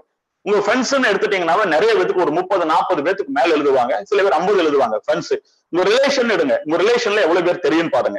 ரிலேஷன் அப்படின்னாவே உங்களுக்கு உங்க ஃபேமிலிக்கு அப்படின்னு எடுத்துட்டீங்கன்னா ஒரு 300-400 பேர் பக்கம் க்ளோஸ் ரிலேஷன் இருக்கும். நான் அதுல இருந்து ஒரு 50 பேர் எடுத்துக்கங்க ஃப்ரெண்ட்ஸ். அதே மாதிரி நெய்பர்ஸ் எடுங்க. நெய்பர்ஸ், உங்க அக்கம் பக்கத்துல உங்களுக்கு எவ்வளவு பேர்த்த தெரியும், ஒரு லிஸ்ட் போடுங்க. அந்த லிஸ்ட் உள்ள சேர்த்துக்குங்க. அப்போ வந்துருச்சு. அடுத்தது வேலை. நீங்க வேலைக்கு போயிட்டு இருக்கிற ஒரு நபரா இருந்தீங்கன்னா வேலை விஷயமா உங்களுக்கு எவ்வளவு வேலை தெரியும், ஒரு லிஸ்ட் எடுங்க. அவ்வளவுதான். ரொம்ப சிம்பிளா முடிச்சுங்க. நீங்க படிக்கிற ஒரு நபரா இருந்தீங்கன்னா உங்க காலேஜ்ல இருக்கிற, உங்க கிளாஸ்ல இருக்கிற அத்தனை பேர்த்தையும் கொண்டு வரணும், அத்தனை பேர்த்த லிஸ்ட் போடணுங்கிற அவசியம் இல்லை. ஃபர்ஸ்ட் நீங்க யோசிங்க, உங்க கிளாஸ்ல எவ்வளவு பேர்த்துக்கிட்ட பேச முடியும்னு யோசிங்க. உங்க காலேஜ்ல நீங்க எவ்வளவு பேர்த்துக்கிட்ட பேச முடியும்னு யோசிங்க. அவ்வளவுதாங்க. நீங்க எல்லாத்தையும் கூப்பிடுங்க அவசியம் இல்ல. ஒரு முக்கியமா போடுங்க, இவனுக்கு பண தேவை இருக்கு, இவன் கொஞ்சம் கஷ்டப்படுறாங்கிற மாதிரி உங்களுக்கே தெரியும் இல்லைங்களா? அந்த லிஸ்ட் எடுங்க. லிஸ்ட் எடுத்து ஒவ்வொன்னா அப்பா அம்மாட்ட பேசுங்க, அப்பாட்ட பேசுங்க, உங்க பிரதர்கிட்ட பேசுங்க, சிஸ்டர்கிட்ட பேசுங்க. அப்படியே பேசுனீங்கன்னா நான் சொல்றேன், அதுக்காக மெனக்கெட்டு ஒரு மணி நேரம் உட்கார்ந்தீங்கன்னா 500 பேர்த்தோட லிஸ்ட் எல்லாருமே போட முடியும். சோம்பேறித்தனம் பார்க்காம இந்த வேலையை ஃபர்ஸ்ட் பண்ணிருங்க. ஏன்னா டிரான்ஸ் இந்தியால நீங்க எடுத்து வைக்கிற ஏணிப்படி, ஃபர்ஸ்ட் ஏணிப்படியில அந்த ஃபர்ஸ்ட் படிங்கிறது வந்து லிஸ்டிங் தான். லிஸ்டிங் யார் யாரெல்லாம் பக்காவா பண்ணாங்களோ அவங்க மட்டும்தான் அடுத்த லெவல்ல சக்சஸ் பண்ணிருக்காங்க. நானும் ஒரு தடவை இதே மாதிரியான பேசிக் ட்ரைனிங்க்கு இந்த நெட்வொர்க் மார்க்கெட்டிங்ல வந்தோன்னு உட்கார்ந்தேன். அப்ப எனக்கு வந்து ஒரு 10 நிமிஷம் கேப் கொடுத்தாங்க. கேப் கொடுத்துட்டு சொன்னாங்க, இந்த கேப்ல நீங்க ஒரு லிஸ்ட் போட்டு வாங்கன்னு சொன்னாங்க. அந்த 10 நிமிஷம் கேப்ல எல்லாரும் போய் லிஸ்ட் போட்டுருந்தாங்க. நானும் லிஸ்ட் போட்டேங்க. எல்லாரும் லிஸ்ட்ல போட்டாங்க. எல்லாரும் லிஸ்ட்ல வந்து ஒருத்த 10 பேர் எழுதுனாங்க, ஒருத்தர் 20 பேர் எழுதுனாங்க, 30-40 போச்சுங்க. அந்த குரூப்ல எனக்கு தெரிஞ்ச ஒரு 30 பேர் அந்த ப்ரோக்ராம் அட்டன் பண்ணிருப்போம். அந்த குரூப்ல 160 பேர்த்தோட லிஸ்ட போட்டு 10 நிமிஷத்துல நான் கொண்டு வந்தேங்க. ஏன்னா சம்பாதிக்கணும், அடுத்த லெவல்ல போகணுங்கிற வெறி, குடிசை வீட்டுல இருந்து வெளியே வரணும் அப்படிங்கிற வெறி 10 நிமிஷத்துல 160 பேர்த்தோட லிஸ்ட் நான் போட்டு வந்தேன். அண்ணன் அந்த லிஸ்ட போட்டு அந்த டைரியை மெயின்டைன் பண்ணேன். இன்னைக்குதான் என்னோட வாழ்க்கையில சக்சஸ் வந்திருக்குன்னா அதுக்கு காரணம் இந்த லிஸ்டிங் தாங்க. அதனால தயவு செஞ்சு லிஸ்டிங் போட்டுருங்க. இதெல்லாம் நீங்க கேட்டதுக்கு அப்புறம் உங்க அப்ளைன் வந்து நாளைக்கே வந்து லிஸ்ட் போட்டீங்களா, ராஜன் சார் சொன்னார்ல அதே மாதிரி லிஸ்ட் போட்டீங்களா கேட்பாரா அப்படின்னு கேட்டீங்கன்னா கண்டிப்பா கேட்க மாட்டாங்க. யாருமே கேட்க மாட்டாங்க. இந்த லிஸ்டிங் பத்தி யாருமே கவலை கூட பட்டிருக்க மாட்டாங்க. ஏன்னா for things to change you must change first. மாற்றம் வேணா நீங்க தான் மாறணும். உங்க அப்ளைனுக்கு எல்லாம் மாற்றம் வந்துருச்சுங்க, அவரு மாறிட்டாருங்க. அவரு மாறிட்டு இருக்காரு, அவருக்கு ஏதோ ஒரு மாற்றம் வந்துருச்சு.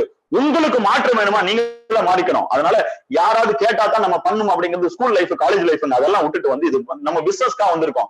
இந்த பிசினஸ்ல நாங்க சொல்றது நீங்க எடுத்துட்டீங்கன்னா வாழ்க்கையில சக்சஸ் பண்ண முடியும். அப்போ தயவு செஞ்சு லிஸ்டிங் போட்டுக்கங்க. இந்த லிஸ்டிங் போட்டவங்களை கம்ப்ளீட்டா பாருங்க. ஒரு 150 பேர், மினிமம் 150 பேர் லிஸ்ட் எல்லாத்தினாலையும் போட முடியும். லிஸ்டிங் போட்டுடுங்க, சரிங்களா? அடுத்தது இன்வைட்டிங். எப்படி இன்வைட் பண்ணணும் அப்படிங்கிறது. ஒருத்தர்கிட்ட பிசினஸ்க்கு இன்வைட் பண்ணும். பிசினஸ்ல இன்வைட்டிங்ல நான் உங்களுக்கு என்னென்ன மாதிரி மெத்தட் இருக்குன்னு நான் அடுத்த ஸ்லைட்ல நான் சொல்றேன். பிசினஸ் பேஸ்ல என்னென்ன மாதிரி மெத்தட் இருக்குன்னு அடுத்து சொல்றேன். ரொம்ப சிம்பிளா சொல்ல போனா எதையுமே காம்ப்ளிகேட் பண்ணிக்காதீங்க, சரிங்களா? உங்க ஃப்ரெண்டை கூப்பிடுங்க. கூப்பிட்டுட்டு ஒண்ணு சொல்றீங்க, என்னன்னா நான் வந்து ஒரு பிசினஸ் பண்றேன், நான் போன வாரம் தான் ஜாயின் பண்ணிருக்கேன், என்னோட ஃப்ரெண்டு தான் அந்த பிசினஸ் எனக்கு எடுத்து கொடுத்திருக்காரு, நான் ஏதாச்சும் அவரை பார்த்தேன், எனக்கு பண கஷ்டம் நிறைய இருந்தது, என்னடா பண்ணலாம்னு யோசிச்சுட்டு இருந்தேன், ஏதாவது அடிஷனலா வேலைக்கு போலாமான்னு யோசிச்சுட்டு இருந்தேன், இல்ல பார்ட் டைமா ஏதாவது வேற ஏதாவது பிசினஸ் பண்ணலாமான்னு யோசிச்சுட்டு இருந்தேன், பிசினஸ் பண்றதுக்கு என் கையில காசு கிடையாது. அப்போ என் ஃப்ரெண்டு ஏதாச்சும் எனக்கு பட்டாரு, அவரும் நம்மள மாதிரி கஷ்டப்படுற ஆள் தான். பட் இன்னைக்கு அவர் பரவாயில்ல, ஒரு பைக் எல்லாம் வாங்கி கொஞ்சம் நல்லா இருக்காரு. அவர்கிட்ட நான் பேசும்போது அவர் சொன்னாரு, கொஞ்சம் ப்ராடக்ட் ஏதோ கொஞ்சம் ப்ராடக்ட் வந்து டீலர்ஷிப் எடுத்து பண்ணிட்டு இருக்காரு அப்படின்னு சொன்னாரு. அப்ப நான் கேட்ட எனக்கு அவர் அந்த ப்ராடக்ட் டீடைல்ஸ் எல்லாம் சொன்னாரு. எனக்கு அந்த ப்ராடக்ட் எல்லாம் ரொம்ப பிடிச்சது, அந்த பிசினஸ் எனக்கு பிடிச்சது. நானும் அவரும் சேர்ந்து பிசினஸ் பண்ணிட்டு இருக்கோம். அந்த பிசினஸ் எடுத்தோன்னே எனக்கு டக்குன்னு உங்க ஞாபகம் வந்துச்சு, சரி உங்கள்கிட்ட ஒரு பேச்சு பேசலாமே அப்படிங்கிறதுக்காக கூப்பிட்டேன். அவ்வளவுதான். ரொம்ப சிம்பிளா பேசுங்க. போன் பண்ணா அப்படி ரொம்ப சிம்பிளா பேசுங்க. அடுத்தது அவர் என்ன கேள்வி கேட்பார்னா, என்ன ப்ராடக்ட், என்ன கம்பெனி, அடுத்தது கேள்வி கேட்பார். நீங்க நேர்ல பார்த்தாலும் சரி அல்லது போன்ல பேசலாலும் சரி. அப்ப நீங்க சொல்ல வேண்டியது ஓப்பனா சொல்லுங்க, தெரியாது. ஏன்னா எனக்கு ஃபுல்லா பேசுற அளவுக்கு எனக்கு தெரியாது. எனக்கு ஒண்ணே ஒண்ணுதான், நீங்க ஒரு அரை மணி நேரம் எனக்கு டைம் கொடுத்தீங்கன்னா அல்லது ஒரு 45 மினிட்ஸ் எனக்கு டைம் கொடுத்தீங்கன்னா என்னோட என் ஃப்ரெண்டை வர சொல்றேன். அந்த ஃப்ரெண்டு அவரு எக்ஸ்பிளைன் பண்ணுவாரு, என்ன விட அவர் எக்ஸ்பிளைன் பண்ணுவாரு. நீங்க கேட்டுக்கலாம். உங்களுக்கு சந்தேகம் இருந்துச்சுன்னா அவர்கிட்டே கேட்டுக்கலாம். எங்கிட்ட ஏதாவது கேட்டீங்கன்னா நான் சொல்றது உங்களுக்கு புரியாது. ஏன்னா எனக்கே இன்னும் 100% அந்த பிசினஸ் எனக்கு புரியல. எனக்கு பிடிச்சிருச்சு, அந்த பிசினஸ் பிடிச்சிருச்சு, பட் இன்னும் 100% நான் புரியல. அப்ப நான் சொல்ல ஆரம்பிச்சா உங்களுக்கு கன்ஃபியூஸ் ஆகும். ஒண்ணுமே இல்ல, ஒரு அரை மணி நேரம் 3/4 மணி நேரம் அப்படின்னு நீங்க கேட்க வேண்டியது ஒரு டைம் மட்டும் கேளுங்க, அவ்வளவுதான். இன்வைட்டிங்ல ரொம்ப முக்கியம் டைம் மட்டும். நீங்க இன்வைட்டிங் மட்டும் நீங்க கத்துக்கிட்டீங்கன்னா போதுங்க. இந்த இன்வைட்டிங் நான் இன்னும் ரொம்ப சிம்பிளா சொல்லிட்டேன். உடனே இன்வைட்டிங் கத்துக்கலாமா அப்படின்னு சொல்லிட்டு நீங்க கத்துக்கலாமா அப்படின்னீங்கன்னா அப்படியெல்லாம் முடியாதுங்க. நீங்க ப்ராப்பரா இன்வைட்டிங் கத்துக்கிறதுக்கு 3 மாசம் ஆகும். சார் எப்படி சார் 3 மாசம் ஆகும்னா கண்டிப்பா ஆகுங்க. நீங்க போய் சொல்லும் போதே அவரு ஆப்போசிட்ல அவரு 2-3 விஷயங்கள் எக்ஸ்ட்ரா சொல்லுவாரு. என்ன எம்எல்எம்மான்னு கேட்பாரு, நெட்வொர்க் மார்க்கெட்டிங்கான்னு கேட்பாரு. இதை நான் பார்த்துட்டு பாரு. அப்ப உங்களால அடுத்தது பேச முடியாது. அப்போ நீங்க ப்ராப்பரா ஒருத்தரை இன்வைட் பண்றதுக்கு உங்களுக்கு 3 மாசம் ஆகும். 3 மாசம் பொறுமையா இருங்க. இது ஆரம்பத்துல சொல்லியிருக்கணும், நான் இப்ப சொல்றேன். இந்த நெட்வொர்க் மார்க்கெட்டிங் டிரான்ஸ் இந்தியாங்கிறது வந்து இன்னைக்கு எடுத்து நாளைக்கு சம்பாதிக்கிற வியாபாரம் கிடையாதுங்க. அதுக்கு நம்ம லாட்டரி தான் எடுக்கணும். இங்கெல்லாம் அப்படி பண்ண முடியாதுங்க. எந்த ஒரு சக்சஸ், இன்னைக்கு சக்சஸ் ஆன ஆட்கள் எடுத்துட்டீங்கன்னா ஏறக்குறைய இந்த கம்பெனி ஆரம்பிச்சதுல இருந்து கூட இருக்கோங்க 12 வருஷமா கூட இருக்கும். 12 வருஷம் முடிஞ்சிருச்சுங்க. 13 வருஷம் கூட இருக்கும். எங்களோட சக்சஸ் ஏறக்குறைய வரதுக்கு 15 வருஷம் ஆச்சுங்க. 15 வருஷம் கழிச்சுதான் எங்களோட சக்சஸ் இன்னைக்கு வந்திருக்கு. எடுத்தோம் கவுத்தோம் எதுவுமே பண்ண முடியாது. இது அந்த மாதிரி பிசினஸ் இல்லைங்க. இதான் நான் சொல்றேன், ப்ராப்பரா பண்ணிட்டு இருக்கோம். நான் உங்களுக்கு வேர்ல்ட்ல எந்த லெவலுக்கு இந்த பிசினஸ் கொண்டு போயிட்டு இருக்காங்கன்னு தெரிஞ்சது இல்லைங்களா? இந்த மாதிரி நாங்க கொண்டு போயிட்டு இருக்கோம். நாங்க வந்து இன்னைக்கு ஜாயின் பண்ணா நாளைக்கே நீங்க பணக்காரர் ஆயிடலாம், அடுத்த மாசம் நீங்க கோடீஸ்வரர் ஆயிடலாம், அந்த மாதிரி நாங்க சொல்றது இல்ல. ஒருவேளை யாராவது உங்ககிட்ட சொல்லியிருந்தாங்கன்னா நம்பாதீங்க. இன்னைக்கு ஜாயின் பண்ணுங்க, அடுத்த 6 மாசம் நீங்க பெரிய லெவல்ல சம்பாதிச்சலாம் டிரான்ஸ் இந்தியால இருந்து யாராவது சொல்லியிருந்தா கூட நம்பாதீங்க. உங்களுக்கு அதுல டவுட் இருந்துச்சுன்னா கம்பெனிக்கு கால் பண்ணுங்க, அல்லது அவருக்கு மேல ஒரு அப்ளைன் இருப்பார், அவர் கூப்பிடுங்க. சார் 6 மாசத்துல கோடீஸ்வரர் ஆயிடலாம்னு சொல்றாங்க சார், 6 மாசத்துல கார்டு வாங்கிடலாம்னு சொல்றாங்களா சார், இது உண்மையா சார்? உங்க அப்ளைன் கூப்பிட்டு கேளுங்க. ஏன்னா அவங்களும் உங்ககிட்ட சொன்னவரு கூட போய் சொல்லணும் இல்ல, ஆர்வ கோளாறுல கூட அப்படி சொல்லலாம். அது தவறு, கரெக்டுங்களா? அது தவறு. அதனால இந்த பிசினஸ் பொறுத்த அளவுக்கு இது வந்து ஒரு 3 வருஷம் ப்ராஜெக்ட்டுங்க. இன்னைக்கு 3 வருஷம் காலேஜ் படிக்கிறோம். 3 வருஷம் கழிச்சு காலேஜ் படிச்சுட்டு வெளியே வந்து என்ன கிடைக்குதுங்க? வேலை இல்ல. வேலை இல்லைன்னு தெரிஞ்சுக்கிறதுக்கு நான் 3 வருஷம் பொறுமையா படிக்கிறேன்ல, 4 வருஷம் படிக்கிறேன், 5 அதுக்கப்புறம் ஒரு வாழ்லாம் சேர்த்துறேன்ல, அந்த படிப்பு இந்த படிப்பு டிப்ளமோ அப்படி சேர்த்துறேன்ல, என்ன சேர்த்து என்ன பண்றது? ஒண்ணுமே கிடைக்கலையே. நான் என்ன சொல்றேன்னா, டிரான்ஸ் இந்தியாங்கிறது நல்லா தெரிஞ்சுக்குங்க. இங்க 2ல இருந்து 3 வருஷம் நீங்க பொறுமையா இருக்கணும். மினிமம் 2 வருஷம் ஆகுங்க. 2 வருஷத்துல உங்களோட தலைவிதியே மாறுங்க. 6 மாசத்துல மாறி இருக்கு, நான் இல்லைன்னு சொல்ல. சில பேருக்கு 6 மாசத்துல மாறி இருக்கு. 3 மாசத்துல கார் வாங்கினவங்க எங்க டீம்ல இருக்காங்க. அதுக்காக நான் அவங்களதான் அதே மாதிரி 3 மாசம் நீங்க கார் வாங்குவேன்னு நான் சொல்ல மாட்டேன். ஆனா வாங்கியிருக்காங்க, ஏதோ ஸ்மார்ட்டா ஒர்க் பண்ணிருக்கலாம், அவங்களுக்கு கிளிக் ஆயிருக்கலாம். 3 மாசத்துல பண்ணிருக்காங்க, 6 மாசத்துல பண்ணிருக்காங்க. கம்பெனியோட டாப் பொசிஷனை 8 மாசத்துலயே 6 மாசத்துல அடைஞ்சவங்க இந்த கம்பெனில இருக்காங்க. இதெல்லாம் ஒரு உதாரணம். பட் இதுவே நடக்கணுங்கிற அவசியம் இல்லை. பட் நார்மலா நாங்க சொல்றது ஒரு 2 வருஷம் நின்னீங்கன்னா இந்த 2 வருஷம் இந்த கம்பெனில மிகப்பெரிய ஒரு மாற்றம் நடக்கும். சரி, இதுக்காக நம்ம ஒரு வேலைக்கு போயிட்டு இருக்கீங்க, ஒரு பிசினஸ் பண்ணிட்டு இருக்கீங்க, மோஸ்ட்லி எல்லாம் வேலைக்கு தான் போயிட்டு இருக்கீங்க. இந்த வேலையில அடுத்த 2 வருஷத்துல உங்களோட வாழ்க்கை மாறுமான்னு மட்டும் யோசிங்க. அடுத்த 2 வருஷம் கழிச்சு என்ன ஆகும்னு மட்டும் யோசிங்க. இன்னைக்கு இதே மாதிரி கொரோனா மாதிரி ஒரு சூழல் வந்துச்சுன்னா வாழ்க்கை என்ன ஆகுன்னு பாருங்க.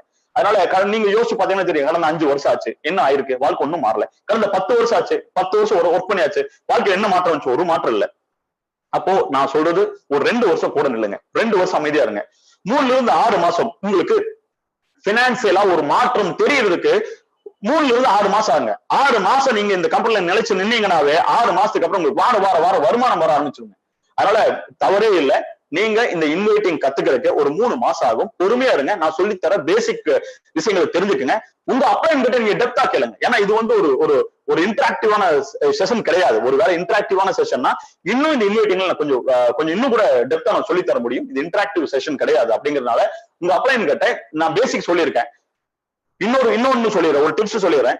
கம்பெனி சொல்லாதீங்க, கம்பெனி பேர் சொல்லாதீங்க, நெட்வொர்க் மார்க்கெட்டிங் சொல்லாதீங்க, ஆள் சேர்த்துன்னு சொல்லாதீங்க, பொருள் விற்கணும் சொல்லாதீங்க, இந்த ப்ராடக்ட் பத்தி டீடைல் சொல்லாதீங்க, லட்சமா சம்பாதிக்க முடியும் சொல்லாதீங்க, கோடியா சம்பாதிக்க முடியும் சொல்லாதீங்க, காரெல்லாம் வாங்கலாம் சொல்லாதீங்க, வீடு கட்டலாம் சொல்லாதீங்க, வெளிநாடு ட்ரிப் எல்லாம் போலாம், அந்த மாதிரி ஒரு பிசினஸ் எல்லாம் ஜாயின் பண்ணிருக்கேன் அப்படின்னு தயவு செஞ்சு சொல்லாதீங்க.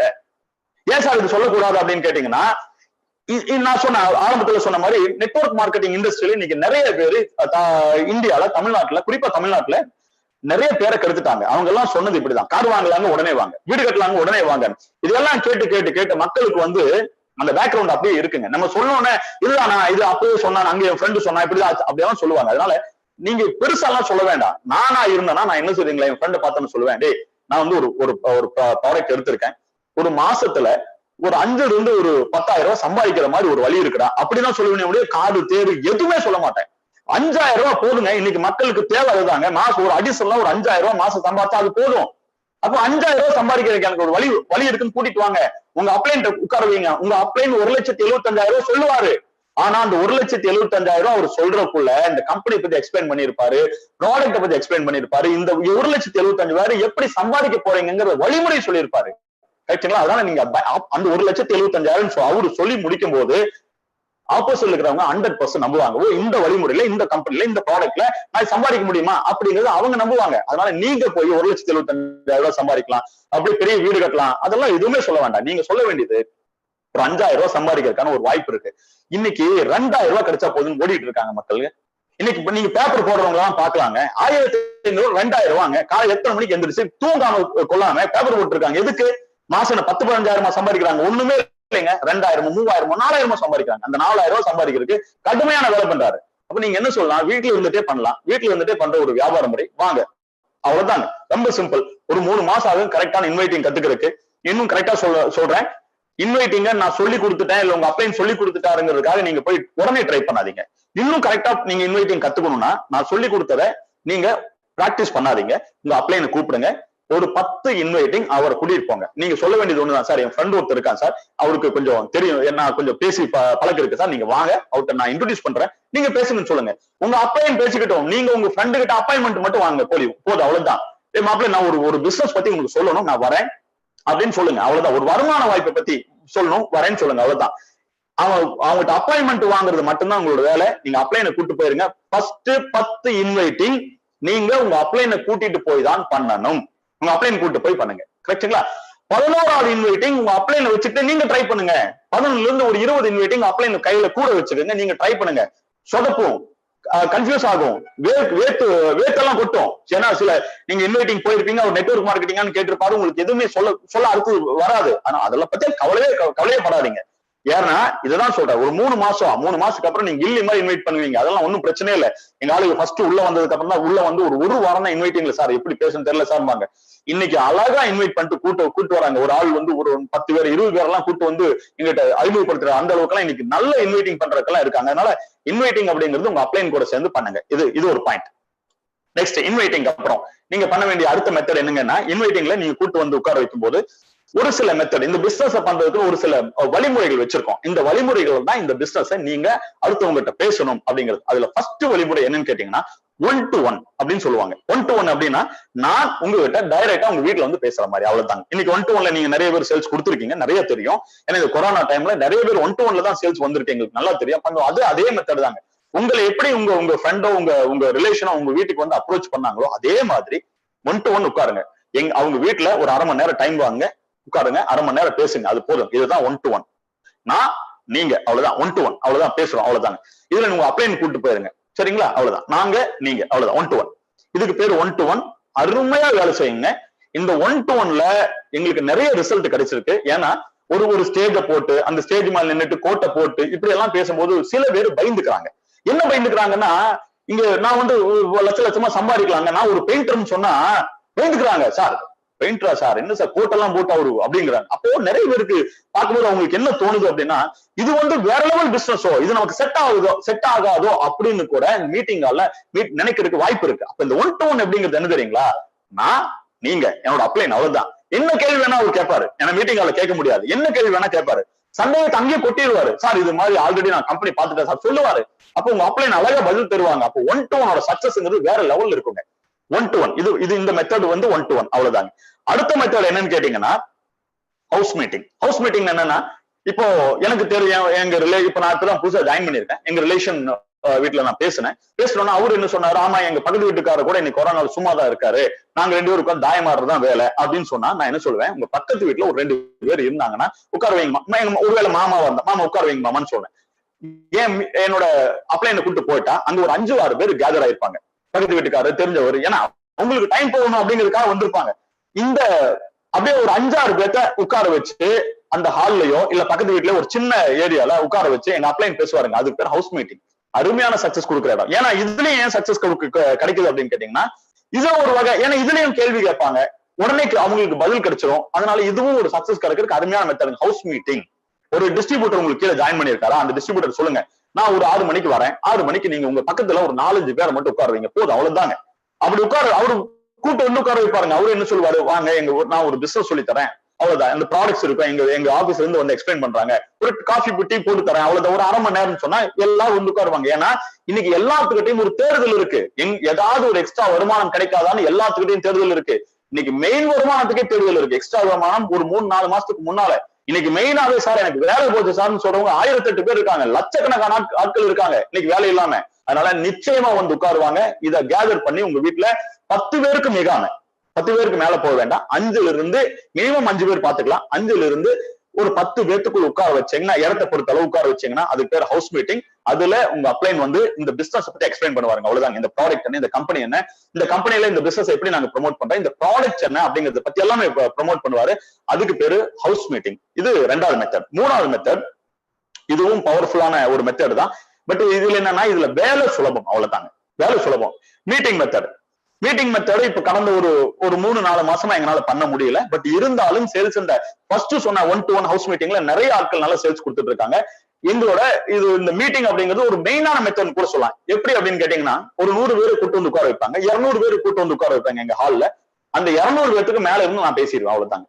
200 பேருக்கும் இதுதான் மீட்டிங், பின்னால ப்ரொஜெக்டர் போட்டு லேப்டாப்பை வச்சு இதுதான் ப்ராடக்ட் அப்படின்னு எக்ஸ்பிளைன் பண்ணிடுவோம். ஒரு 2 மணி நேரத்துல 200 பேருக்கு நான் பேசிடுவேன். அப்ப என்ன ஆகுதுன்னா, ஒரு 2 மணி நேரத்துல 200 பேர் கம்ப்ளீட்டா பிசினஸ் நாலேஜ் எடுத்துக்குவாங்க, வெளியே போவாங்க, அவங்க கூட்டு வந்தவங்க பேசுவாங்க. இது ரொம்ப ஈஸியான ஒரு மெத்தட் அப்படிங்கிறது மீட்டிங் மெத்தட். பட் இப்ப இந்த COVID-19 பிரச்சனை இருக்கிறதுனால இந்த COVID-19 முடிஞ்சதுக்கு அப்புறம் இந்த மீட்டிங் மெத்தடை கொண்டு வந்துக்கலாம்.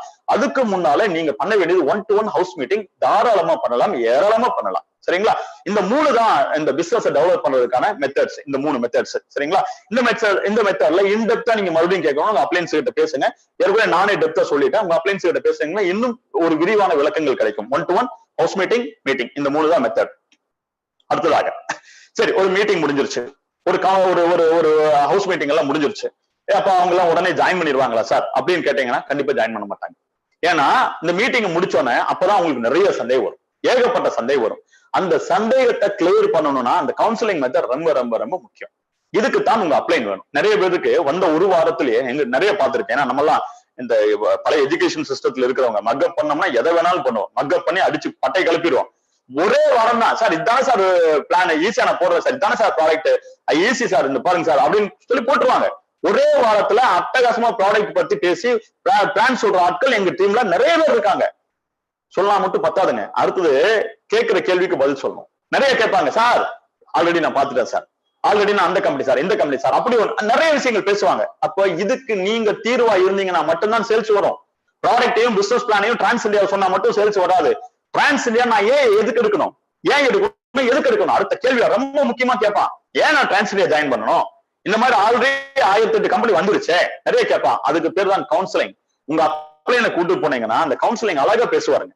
அந்த ப்ராடக்ட் எல்லாம் முடிச்சு அந்த ப்ராடக்ட் பத்தி எல்லாம் எக்ஸ்பிளைன் பண்ணி அந்த ஃபைல் எல்லாம் க்ளோஸ் பண்ணி வச்சுட்டு ஒரு டீயை சாப்பிட்டுட்டு அப்படியே ரிலாக்ஸா சாதாரணமா பேசுவாங்க. அதுக்கு பேர் தான் கவுன்சிலிங். இந்த கவுன்சிலிங்ல தான் நிறைய பேருக்கு பிசினஸே புரிஞ்சிருக்கு. மீட்டிங் மெத்தட் எல்லாம் இருக்கும். நான் மீட்டிங் மெத்தட் கோவிட் முன்னாலதான் மீட்டிங் மெத்தட் தான் எங்களோட மெயின் மெத்தடா இருந்துச்சு. அந்த மீட்டிங் மெத்தட்ல சில பேருக்கு மீட்டிங்ல ஒண்ணுமே புரிஞ்சிருக்காது. சார் எனக்கு புரிஞ்ச மாதிரி இருக்கு சார், புரியாத மாதிரி இருக்கு சார் வந்து உட்காருவாங்க. அவங்க கிட்ட லீடர்ஸ் பேசுவாங்க கவுன்சிலிங். சார் இது ஒண்ணு இல்ல சார், ரொம்ப சிம்பிள் பிசினஸ் சார், பாருங்க நான் இப்படி ஜாயின் பண்ணேன். அவங்க பேசுற அந்த பேச்சு தான். அப்புறம் அவங்க கேள்வி கேட்பாங்க. ஏன்னா கவுன்சிலிங் நிறைய பேர் கேள்வி கேட்பாங்க. அந்த கேள்விக்கு அவங்க விளக்கங்கள் கொடுப்பாங்க. இந்த ஆட்கள் விளக்கம் நம்ம அப்ளைன் விளக்கங்கள் கொடுப்பாருங்க. இதுதான் அவங்களுக்கு ரொம்ப முக்கியமா பிடிக்குங்க. என்னை கேட்டீங்கன்னா எனக்கு மீட்டிங்ல ஓரளவுக்கு புரிஞ்சது, கவுன்சிலிங்ல முற்றிலும் புரிஞ்சது. நான் உள்ள வந்து பார்க்கும்போது எனக்கு அந்த மீட்டிங்ல தூக்கமும் வந்துச்சு. ஆனா எனக்கு ஒரு 40% எனக்கு புரிஞ்சது. மீதி 60% எனக்கு எங்க புரிஞ்சதுன்னா, ப்ரோக்ராம் முடிச்சுட்டு எங்க அப்ளைன் எங்கிட்ட வந்து பேசுறாரு, ராஜேந்திரன் தோல் மேல கை போட்டு பேசுறாரு இல்லைங்களா, என்னை கூப்பிட்டு வந்தவரு. எனக்கு அதுதான் என்னை வந்து இம்ப்ரெஸே பண்ணுச்சு. அந்த கவுன்சிலிங் ரொம்ப ரொம்ப முக்கியமான ஒரு விஷயம். இந்த கவுன்சிலிங் நான் பேசுறேன்னு சொல்லிட்டு புதுசா ஜாயின் பண்ணவங்க தயவு செஞ்சு ட்ரை பண்ணாதீங்க. ஏன்னா நிறைய கேள்விகள் இருக்கும். அந்த கேள்விகளுக்கு கரெக்டான பதில் சொல்லணும், தெளிவான பதில் சொல்லணும், தெளிவான விளக்கங்கள் கொடுக்கணும். அதனால தயவு செஞ்சு நீங்க ட்ரை பண்ண வேண்டாம். அது அப்ளைன்ட்ட விட்டுருங்க. உங்களோட இது கிடையாது. நம்மளோட வேலை என்னன்னா அப்ளைன் கூட்டு போய் அங்க கூட்டு விடுறது மட்டும் தான் நம்மளோட வேலை. அது அப்ளைன் பேசிக்குவாரு. அதனால கவுன்சிலிங் ரொம்ப முக்கியமான பாட்டு. அது கவுன்சிலிங் வந்து அப்ளைன்ட்ட கூட்டுருங்க. அடுத்தது சரி, கவுன்சிலிங் முடிஞ்சிருச்சு, ஜாயின் பண்ணிடுவாங்களா சார், இப்ப பணம் எடுத்து கொடுத்துருவாங்களா சார்னா கொடுக்க மாட்டாங்க. ஒரு ஹவுஸ் மீட்டிங் ஆர்கனைஸ் பண்ணீங்க, 10 பேர் வந்திருக்கலாம், 5 பேர் வந்திருக்கலாம், பார்ப்பாங்க. பார்த்துட்டு அடுத்தது அவங்க என்ன சொல்லுவாங்கன்னா, எங்க வீட்டுக்கார்ட்ட கேட்கறேன், எங்க அம்மாட்ட கேட்கறேன், எங்க அப்பாட்ட கேட்கறேன். அடுத்த பதில் அவங்க தான் சொல்ல போறாங்க. இப்ப சார் அருமையான பிசினஸ் சார், இருங்க சார் ஒரு 7000 ரூபாய் கொண்டு வந்துடுறேன். பண்ண மாட்டாங்க. அப்படி கண்டிப்பா பண்ண மாட்டாங்க. ஏன்னா எல்லாத்துக்கிட்டையும் 7000 ரூபாய் இருக்காது. இன்னைக்கு சூழல் அப்படியே இருக்கு. அப்ப அவங்க ஏதோ ஆர்கனைஸ் பண்ணி தரணும். ஒருவேளை பணம் இருந்தா கூட, 7000 ரூபாய் பணம் இருந்தா கூட உடனே டிசிஷன் எடுக்க மாட்டாங்க. ஒரு சிலர் தான் உடனே டிசிஷன் எடுப்பாங்க. ஒரு 100 பேர்ல ஒரு 100 பேர்த்துக்கிட்ட நீங்க ப்ரோக்ராம் பாத்தீங்கன்னா ஒரு 10% உடனே உடனே டிசிஷன் எடுக்கிறதுக்கு வாய்ப்பு இருக்கு. ஆனா மீதி 90 பேர் உடனே டிசிஷன் எடுக்க மாட்டாங்க. சில ஆராய்ச்சி பண்ணுவாங்க. இது உண்மையாலுமே நல்லதா, 4 பேர்த்துக்கிட்ட விசாரிச்சிடலாமா, ஹஸ்பண்டுக்கு தெரியாம பண்ணா ஹஸ்பண்ட் திட்டுவாரு, ஒய்ஃபுக்கு தெரியாம பண்ணா ஒய்ஃப் தெரிஞ்சுன்னா திட்டுமே, அம்மாவுக்கு தெரியாம பண்ண முடியுமா, அப்பாவுக்கு தெரியாம பண்ண முடியுமா, இந்த மாதிரி 1008 குழப்பங்கள் இருக்கும். அதனால அவங்க கொஞ்சம் தள்ளி போறதுக்கு நாளைக்குன்னு சொல்லுவாங்க. சில பேர் உண்மையாலுமே நாளைக்கு ஜாயின் பண்றதுக்கான வாய்ப்புகள் இருக்கு. அடுத்த நாளைக்கு சொல்லுவாங்க, அடுத்த சார் நாளைக்கு ஜாயின் பண்ணிக்கிறேன் சொல்லுவாங்க. மேபி பணம் எடுத்துட்டு வரக்கு நாளைக்கு பேங்க்ல போய் பணம் எடுத்துட்டு வரதா இருக்கும். அதனால நாளைக்குன்னு சொல்லுவாங்க, நாளானிக்குன்னு சொல்லுவாங்க. சில பேர் என்ன சொல்லுவாங்க, சார் சம்பளம் வாங்கிட்டு வந்து கண்டிப்பா ஜாயின் பண்றேன் சொல்லுவாங்க. அப்போ அடுத்த நாள் நாளைக்கு நாளானிக்குன்னு சொன்னாங்கன்னா நாளானிக்கோ நாளைக்கோ அவங்க பணத்தை எடுத்துட்டு வந்து உங்ககிட்ட வந்து உடனே ஜாயின் பண்ணிடுவாங்க. நம்பாதீங்க. ஏன்னா இந்த ப்ரோக்ராம் முடிச்சு அவங்க போனதுக்கு அப்புறம், அந்த ஹவுஸ் மீட்டிங் முடிச்சு போனதுக்கு அப்புறம், அதாவது அந்த 1-to-1 முடிச்சு போனதுக்கு அப்புறம் அவங்களுக்குள்ள அடுத்த 12 மணி நேரத்துக்கு இந்த விஷயங்கள் ஓடிக்கிட்டே இருக்குங்க. ஏன்னா இவ்வளவு பெரிய வியாபார வாய்ப்பு, இவ்வளவு பேர் சம்பாதிச்சிருக்காங்க, படிக்காதவன் சம்பாதிச்சிருக்கான், அவன் கூலி தொழிலாளி சம்பாதிச்சிருக்கான், அவங்களுக்குள்ள அப்படியே ஓடிக்கிட்டே இருக்கும். இது என்ன ஓட ஓட ஓட ஓட அவங்களுக்குள்ள மறுபடியும் கேள்விகள் வந்துட்டே இருக்குங்க. நீங்க கவுன்சிலிங்ல நிறைய கேள்விகள் எல்லாம் கேட்டிருப்போம், நம்ம நிறைய பதில் எல்லாம் பேசியிருப்போம், அவங்க எல்லாம் நல்லா புரிஞ்சிருப்பாங்க. ஆனா ஒரு 2 மணி நேரம் கழிச்சு புதுசா ஒரு கேள்வி வரும், அவங்களுக்குள்ளே ஓடும். அப்போ இது ஒரு 12 மணி நேரத்துல ஏகப்பட்ட கேள்விகள் வரும். இந்த கேள்விகளுக்கு சில பேர் மனசுலயே வச்சு சரி நாளைக்கு வருவாங்கல்ல அவங்ககிட்ட கேட்டுக்கலாம். சில பேரு உடனே ஃப்ரெண்டுக்கு போன் பண்ணுவாங்க, மாப்பிள்ள இந்த மாதிரி ஒண்ணு வந்தாங்க, பேசுறாங்க, நல்ல கம்பெனியா இருக்கு, நான் ஜாயின் பண்ணலாம்னு நினைக்கிறேன் அப்படின்னா அந்த ஃப்ரெண்டுக்கு இந்த பிசினஸ் என்னன்னு தெரியாது. உடனே அவன் சொல்லிட்டு 7000 ஏன்டா ரிஸ்க் எடுக்கிறேன் சொன்னானா சொல்லி முடிஞ்சு. அதனால அப்ப என்ன ஆகும்னா மறுபடியும் கன்ஃபியூஷன் ஆகும். நேரா போயிருப்பாங்க, அவங்க வீட்டுக்காரர் கேட்பாரு, எங்க 2 மணி நேரம் இருக்காங்க, இல்ல பக்கத்து வீட்டுல இருந்தேன், இன்னைக்கு ஒரு கம்பெனிக்காரன் வந்தாங்க, அருமையான கம்பெனி, நல்ல, ஏன்னா நீங்க சொல்ற பிரசன்டேஷன் அருமையா புரிஞ்சிருக்கும். உடனே அவங்க வீட்டுக்காரர் ஏதாவது ஒரு நெகட்டிவ் பேசுறதுக்கான வாய்ப்பு இருக்குங்க. அப்போ இந்த மாதிரி ஆகும்போது அந்த 12 மணி நேரத்துல அவங்க நிறைய கன்ஃபியூஸ் ஆயிடுவாங்க. அப்போ இந்த கன்ஃபியூஷன் ஆட்களை மறுபடியும் தெளிவுபடுத்த வேலை நம்ம கிட்ட இருக்கு. நீங்க புதுசா ஜாயின் பண்ண ஆட்கள் நீங்க பேசாதீங்க, மறுபடியும் அப்ளைன் கூப்பிடுங்க. எல்லாத்துக்கும் அப்ளைன் தான் வரணும். ஒரு அப்ளைன் நான் கவுன்சிலிங் பண்ண மாட்டேன், ஃபாலோ அப்புக்கு நான் வரமாட்டேன், 1-to-1 வரமாட்டேன்னு சொன்னா நீங்க புதுசா ஜாயின் பண்றவங்க கம்பெனி கிட்ட கம்ப்ளைண்ட் பண்றதுக்கான ரைட்ஸ் உங்ககிட்ட இருக்கு. கரெக்டுங்களா? ஏன்னா நீங்க ஒரு 3/4வாசி டிரான்ஸ் இந்தியாவை நம்பியும் ஒரு 1/4வாசி உங்க அப்ளைனை நம்பி தான் ஜாயின் பண்ணிருக்கீங்க. கரெக்டா? அப்போ உங்களுக்கு சரியா சர்வீஸ் கொடுக்கலன்னா நீங்க கம்ப்ளைண்ட் உங்க டாப் லெவல் லீடர், உங்க எல்லாத்துக்கும் டாப் லெவல் லீடர் இருப்பாங்க, அந்த டாப் லெவல் லீடரை நீங்க தாராளமா கான்டாக்ட் பண்ணலாம். கரெக்டுங்களா? அவரோட போன் நம்பர் வாங்கிட்டு சார் இந்த மாதிரி சார் கான்டாக்ட் பண்ணலாம். அதனால இன்னொன்னு, இந்த மாதிரி நம்ம ஆளுங்க பண்ண மாட்டாங்க. எனக்கு தெரிஞ்ச 99% இந்த மாதிரி ஓட்டி அடிக்க மாட்டாங்க. ஏன்னா எங்ககிட்ட வர ஆட்கள் எல்லாருமே சொல்றேன், வெறித்தனமா வாழ்க்கையில சக்சஸ் பண்ணுங்கிற ஒரு வெறித்தனத்தோட இருக்கிற ஆட்கள். நீங்க கூப்பிட்டா போதும் தான் வெயிட் பண்ணுவாங்க. உங்க போன் வரணுமா அப்படின்னு தான் வெயிட் பண்ணுவாங்க. உங்களை கூப்பிட்டுட்டு சார் நம்ம எங்கேயாவது போலாமான்னு தொந்தரவு பண்ணுவாங்களே ஒழிய அசால்ட்டா இருக்கிற ஆட்கள் கிடையாது. ஒருவேளை யாராவது அசால்ட்டா இருந்தாங்கன்னா நீங்க தயவு செஞ்சு உங்க அப்ளைன் கிட்ட, உங்க டாப் லெவல் லீடர் கிட்ட நீங்க கம்ப்ளைண்ட் பண்றதுக்கான வாய்ப்புகளும் உரிமையும் உங்களுக்கு இருக்கு. அப்போ ஃபாலோ அப்படிங்கறத பொறுத்த அளவுக்கு அடுத்த நாள் நீங்க சொல்லிட்டாருன்னா அடுத்த நாள் உங்க அப்ளைன் வருவாருங்க. அப்ளைன் நீங்க கூப்பிட வேண்டாம், அப்ளைனே கூப்பிட்டுருவாரு. நாளைக்குன்னு சொன்னார் இல்லைங்க அந்த கெஸ்ட், நான் இப்ப வரங்க பாத்துடலாமேன்னு. அடுத்த நாள் வந்து மறுபடியும் பேசணும். அப்போ சில டவுட் எல்லாம் அவங்க கேட்பாங்க. அந்த டவுட்டுக்கு நீங்க மறுபடியும் பதில் சொல்லணும். இந்த மாதிரி எல்லாம் ப்ராசஸ் இருக்கு. அப்போ ஃபாலோ ரொம்ப ரொம்ப ரொம்ப ரொம்ப முக்கியம். நீங்க அந்த மார்க், நான் இந்த 100% சக்சஸ்ல நான் மார்க் போட்டப்ப நீங்க பாத்துருக்கலாம். நான் வந்து இன்வைட்டிங் அதெல்லாம் பேசினேன் இல்லைங்களா, ட்ரெஸ்ஸிங் பேசினேன், இன்வைட்டிங் பேசினேன், அது எல்லாமே பேசினேன். அதுக்கு எல்லாமே 10 தான் மார்க் போட்டு வந்திருக்கேன். கரெக்டா? இந்த ஃபாலோ அப் பாத்தீங்கன்னா 20 மார்க் போட்டிருப்பேன். அப்போ இத்தனையும் விட, மீட்டிங்கா இருக்கலாம், கவுன்சிலிங்கா இருக்கலாம், எல்லாத்தையும் விட ஃபாலோ அப் ரொம்ப முக்கியம். ஏன்னா நம்ம என்ன பேசினாலும் இந்த ஃபாலோ அப்ல நீங்க சரியா பண்ணலைன்னா அந்த சேல்ஸ் வர்றதுக்கான வாய்ப்பு கொஞ்சம் குறைந்துரும். அதனால ஃபாலோ அப் ரொம்ப முக்கியம். அதுக்கு 20 மார்க் அதுல போட்டிருக்கேன். சரி, 20 மார்க். அடுத்தது கடைசியா அந்த லிஸ்டோட கடைசி என்னன்னு கேட்டீங்கன்னா, ட்ரைனிங் ரொம்ப முக்கியமான பாட்டுங்க. ரொம்ப ரொம்ப ரொம்ப முக்கியமான பாட்டு. இதுக்கு நான் 30 மார்க் கொடுத்துருக்கேன். இது என்ன ட்ரைனிங் என்ன சார், எதுக்கு சார் ட்ரைனிங் அப்படின்னா, இந்த ட்ரைனிங் நான் ஆரம்பத்துல சொன்னேன், for things to change you must change first ன்னு சொன்னேன். இது மறக்கவே மறக்கூடாதுங்க. இந்த மாற்றம் வேணும்னா நமக்கு நான் மாறித்தான் ஆகணும் அப்படிங்கிற வார்த்தைகளை மறக்க கூடாது. சரியா? அப்ப எல்லாத்துக்குமே மாற்றம் வேணும். இந்த கம்பெனிக்கும் மாற்றம் வேணும். எங்க எப்படி அடிக்கடி சொல்லுவாரு, கம்பெனியும் மாறித்தான் ஆகணுங்க, சூழ்நிலைக்கு தகுந்த மாதிரின்னு சொல்லுவாரு. கரெக்டுங்களா? இன்னைக்கு நிறைய மாறி இருக்கும். நீங்க சூழ்நிலைக்கு தகுந்த மாதிரி நாங்க வந்து இவ்வளவு நாள் இல்லாம இன்னைக்கு யூடியூப்ல இன்னைக்கு இந்த கிளாஸ் நடத்திட்டு இருக்கோம். நார்மலா டைரக்டா நடத்துற கிளாஸ் இன்னைக்கு யூடியூப்ல நடத்திட்டு இருக்கோம். ஜூம்ல மீட்டிங் பண்ணிட்டு இருக்கோம், ஜூம்ல ட்ரைனிங் பண்ணிட்டு இருக்கோம். ஜூம்ல மிகப்பெரிய விஷயங்கள்லாம் நடக்குதுக்கு அதுக்கான அனௌன்ஸ்மெண்ட் உங்களுக்கு இன்னும் 2-3 நாள்ல ஜூம்ல மிகப்பெரிய ஒரு விஷயங்கள் நடக்க போது. அதுக்கான அனௌன்ஸ்மெண்ட் எல்லாம் வரப்போகுது. இந்த மாற்றத்துக்கு தகுந்த மாதிரி கம்பெனி மாறி இருக்கு, மாற்றத்துக்கு தகுந்த மாதிரி லீடர்ஸ் மாறிட்டாங்க.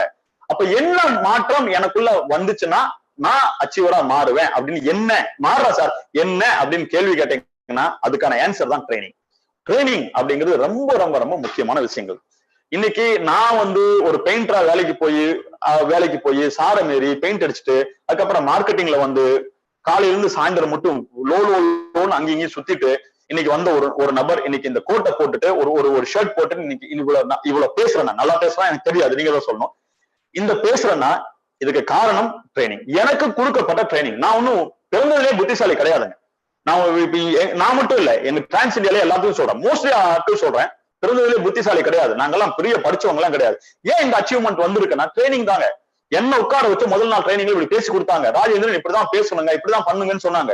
நிறைய ட்ரைனிங் இருக்குங்க. இப்ப நான் FIAB நீங்க ஆரம்பிச்சிருக்கீங்க, FIAB இருக்கு, LDP இருக்கு, லிப்னு ஒரு ட்ரைனிங் இருக்கு. அப்படியே ட்ரைனிங் மாறி போயிட்டே இருக்குங்க.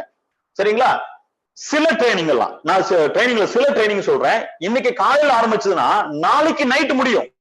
நீங்க பயந்துக்க வேண்டாம் சார், அந்த ட்ரைனிங் எல்லாம் உடனே வரணுமா சார், இல்லைங்க. அதெல்லாம் வந்து மாசமானா ஏறக்குறைய 1 லட்சம் ரூபாய்க்கு மேல சம்பாதிக்கிறவங்களுக்கு மட்டும்தான் அந்த ட்ரைனிங். 1 லட்சம் ரூபாய்க்கு மேல சம்பாதிக்கிறவங்களுக்கு அந்த ட்ரைனிங் எல்லாம் இருக்குங்க. இன்னைக்கு காலையில ஆரம்பிச்சு நாளைக்கு நைட்டு முடியும்.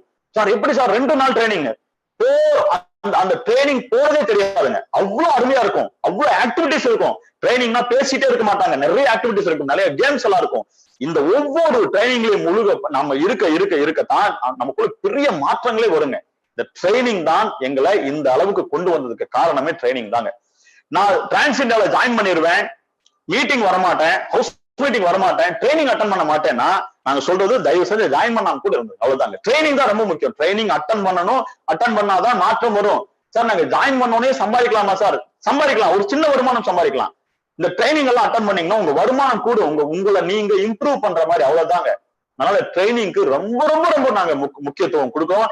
இந்த ட்ரைனிங் தான் எங்க வாழ்க்கையில மிகப்பெரிய ஒரு மாற்றத்தை கொண்டு வந்துச்சு. அந்த மாற்றம் உங்களுக்கும் வரணும்னா எப்பப்பெல்லாம் ட்ரைனிங் சொல்றாங்களோ அப்பப்பெல்லாம் தயவு செஞ்சு வந்து ஹால்ல உட்காந்துருங்க.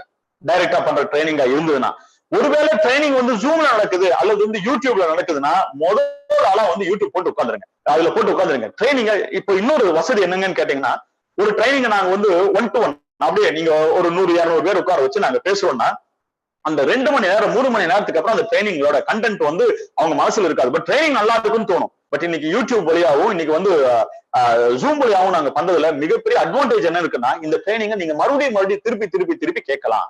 அப்ப கேட்ட விஷயங்களை மறுபடியும் கேட்கும் போது உங்களுக்கு ஆழமான அந்த அர்த்தத்தோட அந்த அந்த விஷயம் உங்களுக்கு உள்ள போகும்.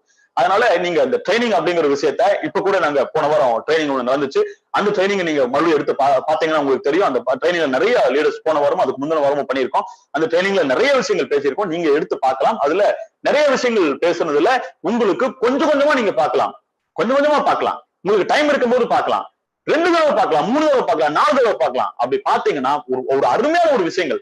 இன்னும் சொல்ல போனா இந்த கோவிட்னால இந்த ஒரு அற்புதமான விஷயங்கள் எங்களுக்கு நடந்திருக்குன்னா இந்த ஜூம்ல பண்ற ட்ரைனிங் தாங்க. இந்த நெட் வழியா பண்ற நாங்க ட்ரைனிங்ஸ் தாங்க. ஏன்னா இன்னைக்கு அது ஸ்டோர் ஆயிடுச்சு. ஸ்டோர் ஆன விஷயம் இன்னைக்கு நாங்க வந்து 15 வருஷமா ட்ரைனிங் பண்றோம்.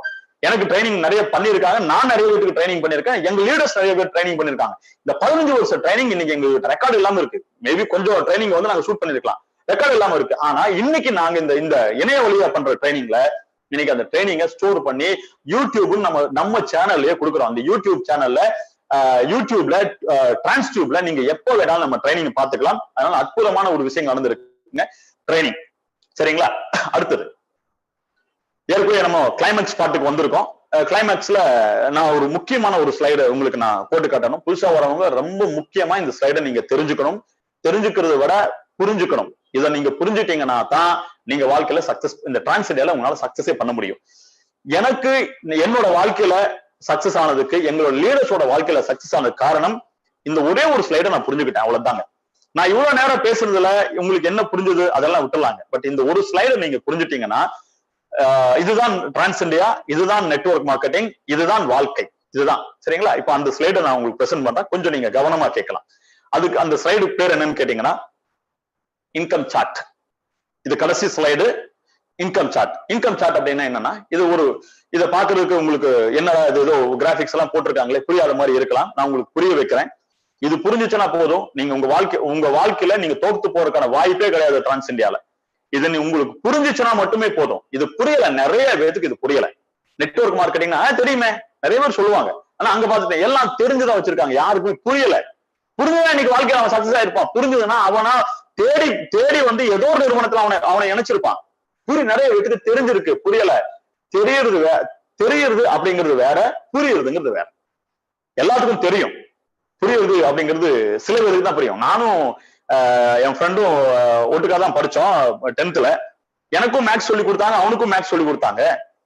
அவன் 98, நான் வந்து பார்டரு 35, நான் 40, 49 ரூபா வாங்கியிருப்பேன் நினைக்கிறேன். தெரியல, எனக்கு மறந்துட்டேன். எனக்கு தெரிஞ்சது மேக்ஸ், அவனுக்கு புரிஞ்சது மேக்ஸ், அவ்வளவுதாங்க. அவன் 98, புரிஞ்சவன் 98, தெரிஞ்சவன் 45, 49 தெரியலைங்க. இவ்வளவுதான் வாங்க முடிஞ்சது. அப்ப புரியுறது வேற, தெரியுறது வேற. கிளாஸ்ல யாரெல்லாம் ஃபர்ஸ்ட் வராங்களோ அவெல்லாம் புரிஞ்சு படிச்சவன். ஃபெயில் ஆகிறவன் தெரியும். எனக்கும் மேக்ஸ் தெரியும், எனக்கும் அல்ஜிப்ரா தெரியும், எனக்கும் எல்லாம் தெரியும். அவனுக்கு புரிஞ்சிருக்கு, அவ்வளவுதாங்க. புரிஞ்சா வாழ்க்கையில சக்சஸ் ஆகலாம். அப்போ கடைசியா நெட்வொர்க் மார்க்கெட்டிங் இண்டஸ்ட்ரிய, இந்த டிரான்ஸ் இந்தியா உங்களோட வருமான வாய்ப்பை உங்களுக்கு புரிய வைக்கிறதுக்காக ட்ரை பண்றேன். ஜஸ்ட் நீங்க கொஞ்ச நேரம் அண்டர்ஸ்டாண்ட் பண்ணுங்க. சரி, இப்ப நீங்க ஒரு கிராஃப் பாக்குறீங்க, சரியா? அப்போ ஒரு கோடு ஒண்ணு போட்டிருக்கு, ஒரு கட்டம் ஒண்ணு போட்டிருக்கு இல்லையா? இதுல இந்த ஃபர்ஸ்ட் ஸ்டேஜ் அப்படின்னு ஒண்ணு இருக்கு. உங்க ஸ்கிரீன்ல பாத்தீங்கன்னா தெரியும் ஃபர்ஸ்ட் ஸ்டேஜ் அப்படிங்கிறது. இந்த ஃபர்ஸ்ட் ஸ்டேஜ்ல பாத்தீங்கன்னா மேல இந்த வாட்ச் எல்லாம் போட்டிருக்கு இல்லைங்களா? அந்த வாட்சுக்கு மேல நீங்க டாப்ல பாத்தீங்கன்னா எஃபோர்ட்னு இருக்கு இல்லையா? எஃபோர்ட் தமிழ்ல உழைப்பு அல்லது நேரம், கமா நேரம்னு கூட போலாம். சரியா? எஃபோர்ட் உழைப்பு கமா நேரம் அப்படிங்கிறது மேல உங்க ஒர்க்கு. ரொம்ப சிம்பிளா சொல்ல போனா உங்க ஒர்க், நீங்க பண்ற வேலை, அதான் அந்த அந்த மேல எழுதி இருக்கு. கீழே அதோட அந்த பாட்டம்ல நீங்க பாத்தீங்கன்னா இன்கம், வருமானம் எழுதி இருக்கு. நீங்க பாக்கலாம் வருமானம். மேல எஃபோர்ட் இருக்கு, கீழே வருமானம் இருக்கு. எஃபோர்ட் கமா டைம் இருக்கு, வருமானம் இருக்கு, கீழே வந்து வருமானம் இருக்கு. இது என்ன அப்படின்னா இந்த ஃபர்ஸ்ட் ஸ்டேஜ் அந்த 1ன்னு போட்டிருக்கு இல்லையா? அந்த கட்டத்தை மட்டும் நான் உங்களுக்கு புரிய வைக்க முயற்சி பண்றேன். ஃபர்ஸ்ட் என்னன்னு கேட்டீங்கன்னா இனிஷியல் ஸ்டேஜ்ல நீங்க உள்ள வந்திருப்பீங்க இல்லையா? உள்ள வந்து அந்த கிராஃப்ல அந்த முன்னணி கீழே இருக்கு இல்லைங்களா? அந்த ஸ்டார்டிங் பாயிண்ட், அந்த ஒரு கோடு வந்து ஒரு கிளாஸ் ஒரு கோடு போகுது இல்லையா? அந்த கோடோட நுனி பாயிண்ட் இருக்கு இல்லையா? அந்த நுனியில தான் நீங்க புதுசா ஜாயின் பண்ற எல்லாருமே இருக்கீங்க. அந்த இடத்துக்கு பேரு 0 பாயிண்ட். அவ்வளவுதாங்க. 0 பாயிண்ட் அப்படின்னு என்னன்னா ஒரு வருமானம் கிடையாது. நீங்க புதுசா நிறைய பேர் பார்த்துட்டு இருக்கீங்களா? ஒரு வருமானம் கிடையாது. 2 வாரத்துக்கு மேல ஜாயின் பண்ணிருப்பீங்க, போன வாரம் ஜாயின் பண்ணிருப்பீங்க. இந்த ஃபர்ஸ்ட் ஸ்டேஜ்ல யாரெல்லாம் இருக்கிறாங்கன்னா புதுசா ஜாயின் பண்ண நீங்க இருக்கீங்க. கம்பெனியோட மார்க்கெட்டிங் அசோசியேட் இருக்காங்க, கம்பெனியோட கன்சல்டன்ட் அவங்க கொஞ்சம் விலகி இருக்காங்க. இதுதான் ஃபர்ஸ்ட் ஸ்டேஜ்ல இருக்கவங்களோட நிலைமை. இதுதான் ஃபர்ஸ்ட் ஸ்டேஜ் இருக்கிறவங்க. சரி, இந்த ஃபர்ஸ்ட் ஸ்டேஜ் எப்படி இருக்கும்னு கேட்டீங்கன்னா, அந்த கிராஃப்ல பார்த்தாவே தெரியுங்க. ஆரம்பத்துல மேல இருக்கிறது எல்லாமே உழைப்பு, மேல இருக்கிறது எல்லாமே உங்களோட டைம். உங்களோட டைமை ஜாஸ்தி கொடுக்கணும், உங்க உழைப்பு நிறைய போடணும், நிறைய எஃபோர்ட் போடணும். நிறைய எஃபோர்ட் போட்டு நிறைய உழைப்பு போட்டதுக்கு அப்புறம் திரும்பி பாத்தீங்கன்னா கீழே அந்த குட்டியா இருக்கு பாருங்க, அதுதான் பணம். அந்த ஆரம்பத்துல நான் சொன்ன 0 பாயிண்ட் பணமே இல்ல. 2 மாசம் ஒர்க் பண்ணியாச்சு, 3 மாசம் ஒர்க் பண்ணியாச்சு, 3 மாதம் ஒர்க் பண்ணியாச்சு, கடைசியில ரிசல்ட் பார்த்தா பணம் இல்ல. இந்த இடம் தான், இந்த ஃபர்ஸ்ட் ஸ்டேஜ் இருக்கு இல்லையா, இந்த இடம் தான் நீங்க அலர்ட்டா இருக்க வேண்டிய இடம். ஏன்னா இந்த இடத்துலதான் உங்க வீட்லயே உங்களை நம்ப மாட்டாங்க, உங்க ஃப்ரெண்ட்ஸ் உங்களை கிண்டல் பண்ணுவாங்க, எல்லாம் நடக்கும், எல்லாம் நடக்கும். ஏன்னா நம்ம சிஎம்டி அவங்க ஃப்ரெண்டு கிண்டல் பண்ணாத அளவுக்கு யாருமே கிண்டல் பண்ணிருக்க மாட்டாங்க. என்ன என்னோட ஃப்ரெண்டு ஓட்டாத அளவுக்கு யாருமே இங்க ஓட்டிருக்க மாட்டாங்க. அந்த அளவுக்கு அந்த அந்த வார்த்தைகள் எல்லாமே அன்பார்லிமெண்டரி வேர்ட்ஸ் அப்படிதான் சொல்ல முடியும். கரெக்டா அந்த வார்த்தைகள் என்னால ஸ்டேஜ்ல பேச முடியாது, அந்த அளவுக்கு என் ஃப்ரெண்ட் ஓட்டிருக்கான். காரணம் என்னன்னா 2 மாசம் ஒர்க் பண்ணேன், கடைசியில பார்த்தா ஒண்ணுமே இல்லை. அப்ப அவன் சொல்றான், டேய் 2 மாசம் ஒர்க் பண்ணல, எங்கேயாவது 2 மாசத்துக்கு சம்பளம் தராம இருப்பாங்களா? ஏன்னா அவனை பொறுத்த அளவுக்கு இது இன்கம் தெரியல, சம்பளம். அப்படியே சொல்லுவான். ஹஸ்பண்ட் அண்ட் ஒய்ஃப் இருக்கும்போது ஹஸ்பண்ட் கிட்ட ஒய்ஃப் சொல்லுவாங்க, 2 மாசம் போனீங்களேங்க, என்னங்க ஒண்ணுமே வருமானம் வரல. யாருக்குமே நெட்வொர்க் மார்க்கெட்டிங் புரியாத என்ன சொல்லுவான், இவ்வளவு நான் ஒர்க் பண்ணல, என்னாச்சுன்னு கேட்பாங்க. அப்பா கேட்பாரு, கிளம்பிட்டான் வெள்ளை சட்டை போட்டு, ஞாயிற்றுக்கிழமை ஆனா வெள்ளை சட்டை போட்டு எங்கேயோ போறான். ஆனா இது மட்டும் ஏதாவது வீட்டுக்கு கொண்டு வந்திருக்கானா ஒண்ணும் தெரியாது. அப்ப பேசுவாரு, உங்களால பதில் சொல்ல முடியாது. ஏன்னா நீங்க 2 வாரம் ஒர்க் பண்ணிருக்கீங்க, 3 வாரம் ஒர்க் பண்ணிருக்கீங்க, 7000 ரூபாய் கொடுத்து ப்ராடக்ட் வாங்கிட்டீங்க, ஆனா ஒண்ணுமே இருக்காது. இதுதான் ஃபர்ஸ்ட் ஸ்டேஜ். ஃபர்ஸ்ட் ஸ்டேஜ்ல நல்லா புரிஞ்சுக்குங்க. ஃபர்ஸ்ட் ஸ்டேஜ்ல உங்க உழைப்பு நிறைய இருக்கும், உங்களோட டைம் தான் இன்வெஸ்ட்மெண்ட். உங்க டைமை நிறைய இன்வெஸ்ட் பண்றீங்க, கடைசியில கீழே பார்த்தா வருமானம் இல்ல. அப்படியே வருமானம் வந்தாலும் ஒரு 900 உங்களுக்கு உங்க பேங்க்ல கிரெடிட் ஆயிருக்கும். நீங்க உங்க 900 கிரெடிட் ஆகுறது பெருமையா பேசி உங்க வீட்டுல கொண்டு போனீங்கன்னா அதுக்கு சில பேர் ஓட்டுவாங்க. 7000 நீ கொடுத்துருக்க, ஒரு 2 மாசம் ஒர்க் பண்ணிருக்க, 900 வந்திருக்கு, இது ஒண்ணு பெரிய விஷயமா கேட்பாங்க. உங்க ஃப்ரெண்டு கிட்ட சொல்ல முடியாது, டே ஏழை கொடுத்தேன், 7000 கொடுத்தேன், 7000 வாங்கிட்டு 900 கொடுத்துருக்காங்கடா, இதைத்தான் பேசுவாங்க. இதுதான் ஃபர்ஸ்ட் ஸ்டேஜ். இங்க சாதிச்ச நெட்வொர்க் இண்டஸ்ட்ரியிலயும் சொல்றேன், டிரான்ஸ் இந்தியாலையும் சொல்றேன், சாதிச்ச எல்லாருமே இந்த ஃபர்ஸ்ட் ஸ்டேஜை தாண்டி தான் வந்திருக்காங்க. இது யாருக்குமே விதிவிலக்கு கிடையாது. நம்ம கம்பெனியோட எம்டி பத்தி நான் சொல்லும் போது சொன்னேன், 5 பிசினஸ் நடந்து மிகப்பெரிய கோடீஸ்வரர் கோயம்புத்தூர்ல. அவரும் இதே மாதிரி ஒரு நெட்வொர்க் மார்க்கெட்டிங்ல ஒரு டீம் லீடரா இருந்தவர் தான். எடுத்தோடனே டப்புன்னு வந்து டிரான்ஸ் இந்தியால ஓனர் எல்லாம் குதிக்கல. 10 வருஷம் ஒரு நெட்வொர்க் மார்க்கெட்டிங் ஃபீல்ட்ல 10 வருஷம் ஒரு கம்பெனில டிஸ்ட்ரிபியூட்டரா இருந்து அந்த கம்பெனியோட டாப் பொசிஷன் மட்டும் உயர்ந்தவர். அவரும் இந்த ஃபர்ஸ்ட் ஸ்டேஜை தாண்டி தான் வந்திருக்காரு. அவரு ஜாயின் பண்ணும்போது சொல்லுவார், சார் நான் கையை கட்டி ரோட்ல நிற்பாங்க, என் ஃப்ரெண்டு வரணும் இருப்பாங்க, எவ்வளவு வரமாட்டாங்க சொல்லியிருக்காரு. அவர் பட்ட கஷ்டங்கள் நிறைய எங்கிட்ட ஷேர் பண்ணிருக்காரு. பஸ்ல போய் நெட்வொர்க் மார்க்கெட்டிங் பண்ணிருக்காரு. திண்டுக்கல்ல பஸ் ஒவ்வொரு தடவையும் திண்டுக்கல்ல நாங்க கார்ல கிராஸ் பண்ணும்போது சொல்லுவார், சார் இங்கதான் சார் இந்த கல்லு தான் சார் நான் அடிக்கடி உட்கார்ந்து இருப்பேன் பஸ்ஸுக்கு வெயிட் பண்ணிட்டு சொல்லியிருக்காரு. எல்லாருமே அந்த ஃபர்ஸ்ட் ஸ்டேஜ் தாண்டின ஆட்கள் தான், விதிவிலக்கு இல்ல. கண்டிப்பா எல்லாமே நடக்கும். ஃபர்ஸ்ட் ஸ்டேஜ்ல நிறைய குழப்பங்கள் வரும், ஏன்டா ஜாயின் பண்ணணும்னு இருக்கும், எல்லாம் இருக்கும். எங்களுக்கும் இருந்திருக்கு. வீட்லயே ஒத்துக்க மாட்டாங்க, மோகன் சார் வீட்லயே ஒத்துக்கல, அவங்க வீட்லயே அவரு போன ட்ரைனிங்ல சொல்லியிருக்காரு. அப்பா சொல்லியிருக்காரு, பெரிய கோடீஸ்வரர் ஃபேமிலி, இவ்வளவு பெரிய கோடிகள் வச்சுக்கிட்டு நீ தேவையில்லாம 900 ரூபாய் சம்பாதிக்கிற ஒரு பிசினஸ் கோடையா கேட்டிருக்காரு. ஆரம்பத்துல நெட்வொர்க் மார்க்கெட்டிங் ரொம்ப சின்னதான்னு தெரியுங்க, அவ்வளவுதான். இதுதான் எல்லாத்தோட பிரச்சனையா, அதுதான் ரொம்ப சின்னதா தான் பாக்குறாங்க.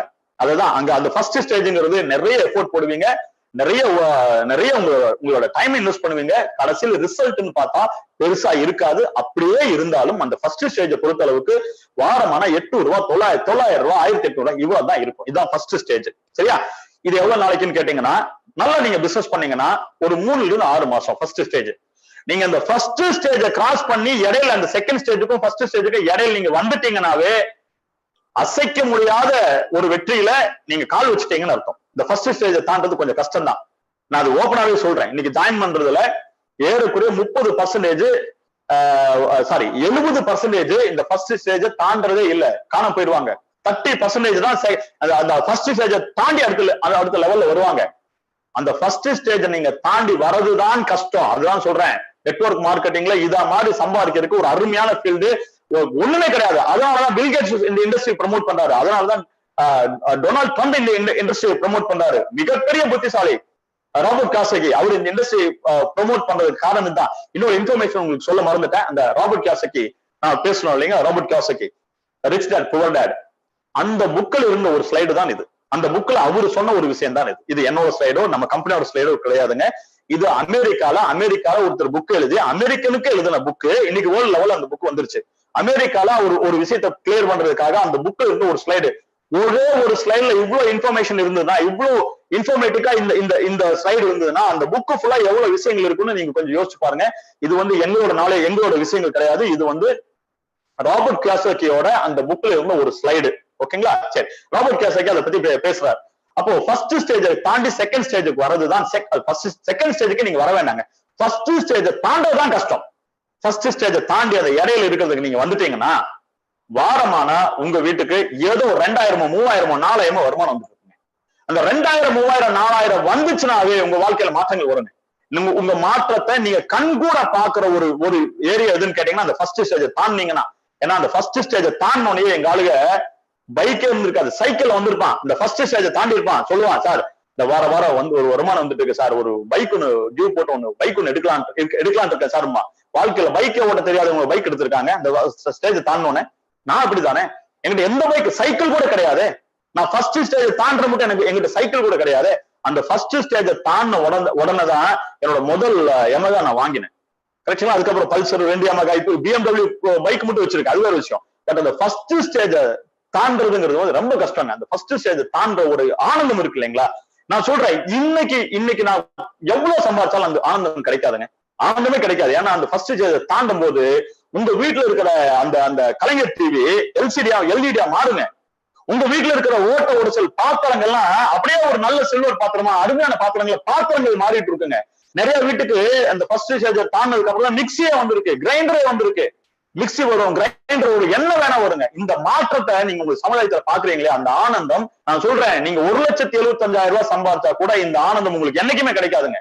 இன்னைக்கு நான் ஒரு பெரிய கார் வாங்கினா கூட எனக்கு முதல்ல எனக்கு ஒரு பைக் வாங்கி அந்த பைக்கை நான் போய் எடுத்துட்டு வந்தப்ப இந்த ஆனந்தம் இருக்கு இல்லைங்களா, அது வாழ்க்கையிலே கிடைக்காதுங்க. அந்த வாழ்க்கையில அந்த யமகா வாங்கின அந்த வாழ்க்கை அந்த கிடைக்கவே கிடைக்காது. அதனால அனுபவிங்க, ஃபர்ஸ்ட் ஸ்டேஜ் தாண்டி வாழ்க்கையை அனுபவிங்க. டிரான்ஸ் இந்தியால இதான் ஃபர்ஸ்ட் ஸ்டேஜ் முடிஞ்சிருச்சு. செகண்ட் ஸ்டேஜ், இந்த செகண்ட் ஸ்டேஜுக்கு வர்றதுக்கு உங்களுக்கு 6 மாசத்துல இருந்து 1 வருஷம் ஆகலாம், 6 மாசத்துல இருந்து 1 வருஷம் ஆகலாம் இந்த செகண்ட் ஸ்டேஜுக்கு வர்றதுக்கு. கஷ்டப்பட்டு ஒருவேளை செகண்ட் ஸ்டேஜுக்கு வந்துட்டீங்கன்னா டிரான்ஸ் இந்தியால இந்த செகண்ட் ஸ்டேஜ்ல இருக்கிறவங்களோட நிலைமை எப்படி இருக்குன்னு நான் சொல்லிடுறேன். செகண்ட் ஸ்டேஜ்ல இருக்கிறவங்களோட நிலைமை, இந்த செகண்ட் ஸ்டேஜ்ல இருக்கிறவங்களுக்கு பியல்னு சொல்லலாம், சஃபேர்னு சொல்லலாம், கோல்டுன்னு சொல்லலாம். இவங்க எல்லாமே இந்த செகண்ட் ஸ்டேஜ் இருக்கிற ஆட்கள்.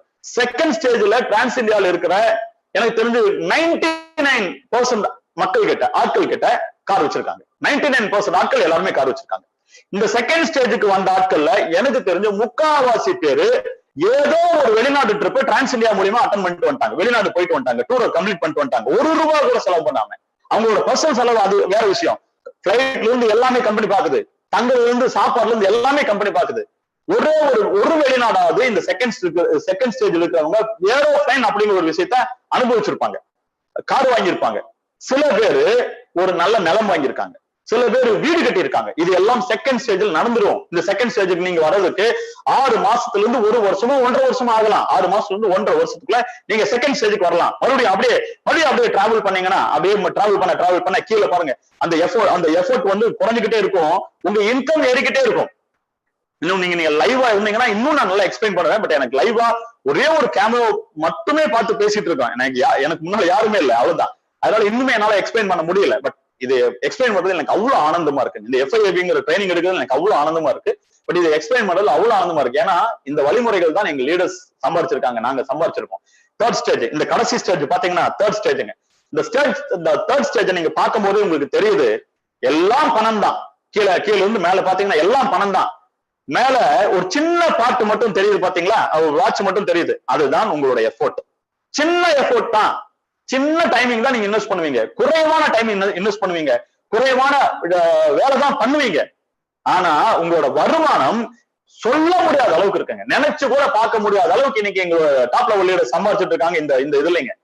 அதே அந்த இதுல பாத்தீங்கன்னா அந்த கடைசி இதுல டைமண்ட் தெரியுங்க, அதுதான் டைமண்ட்ங்க. இந்த பொசிஷன் உங்களுக்கு வர்றதுக்கு 1.5 வருஷம் 2 வருஷத்துல இருந்து மேல ஆகலாம். நான் எவ்வளவு கணக்கெல்லாம் சொல்லலாம், ஆனா மினிமம் ஒரு 1.5 இருந்து 2 வருஷம் ஆகுங்க. நான் சொல்றது 1 வருஷத்துலயே ஆனவங்கள இருக்காங்க, இந்த பொசிஷனுக்கு வந்தவங்கள இருக்காங்க. ஆனா ஏவரேஜா எடுத்துட்டீங்கன்னா 1.5 இருந்து ஒரு 2 வருஷத்துக்குள்ள கஷ்டப்பட்டீங்கன்னா, கொஞ்சம் ஹார்ட் ஒர்க் பண்ணீங்கன்னா நிறைய ஸ்மார்ட் ஒர்க் பண்ணீங்கன்னா இந்த ஸ்டேஜுக்கு கண்டிப்பா வர முடியுங்க.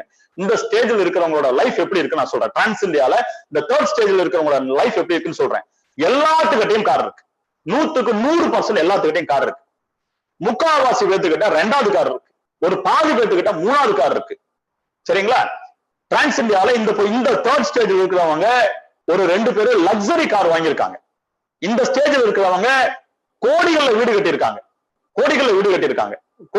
கோடீஸ்வரங்க அப்படிங்கிற பேரு இங்க கிடைக்கும். உங்க பேரு ராமசாமியா, குப்சாமியா, முன்சாமியா அதெல்லாம் எனக்கு தெரியாது. அதெல்லாம் இந்த ஃபர்ஸ்ட் ஸ்டேஜ்ல உங்க பேர் ராமசாமியா இருக்கும், குப்புசாமியா இருக்கும், முனியம்மாவா, என்ன வேணா பேர் வச்சுக்கோங்க. அது ஃபர்ஸ்ட் ஸ்டேஜ்.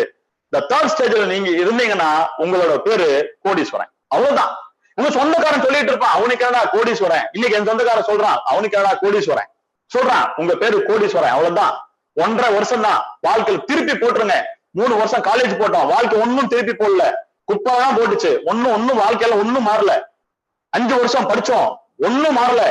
MPBS படிச்சா கூட இந்த வருமானம் பண்ண முடியாதுங்க. இன்னைக்கு MPBS படிச்சா கூட எங்க டாப் லெவல் லீடர்ஸ் சம்பாதிக்கிற ஒரு வருமானத்தை இந்த தேர்ட் ஸ்டேஜ்ல இருக்கிற ஒரு வருமானத்தை நீங்க பண்ணவே முடியாது.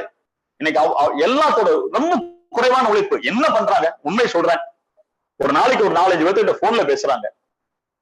பாடமான ஒரு ட்ரைனிங் எடுத்து கொடுக்குறாங்க.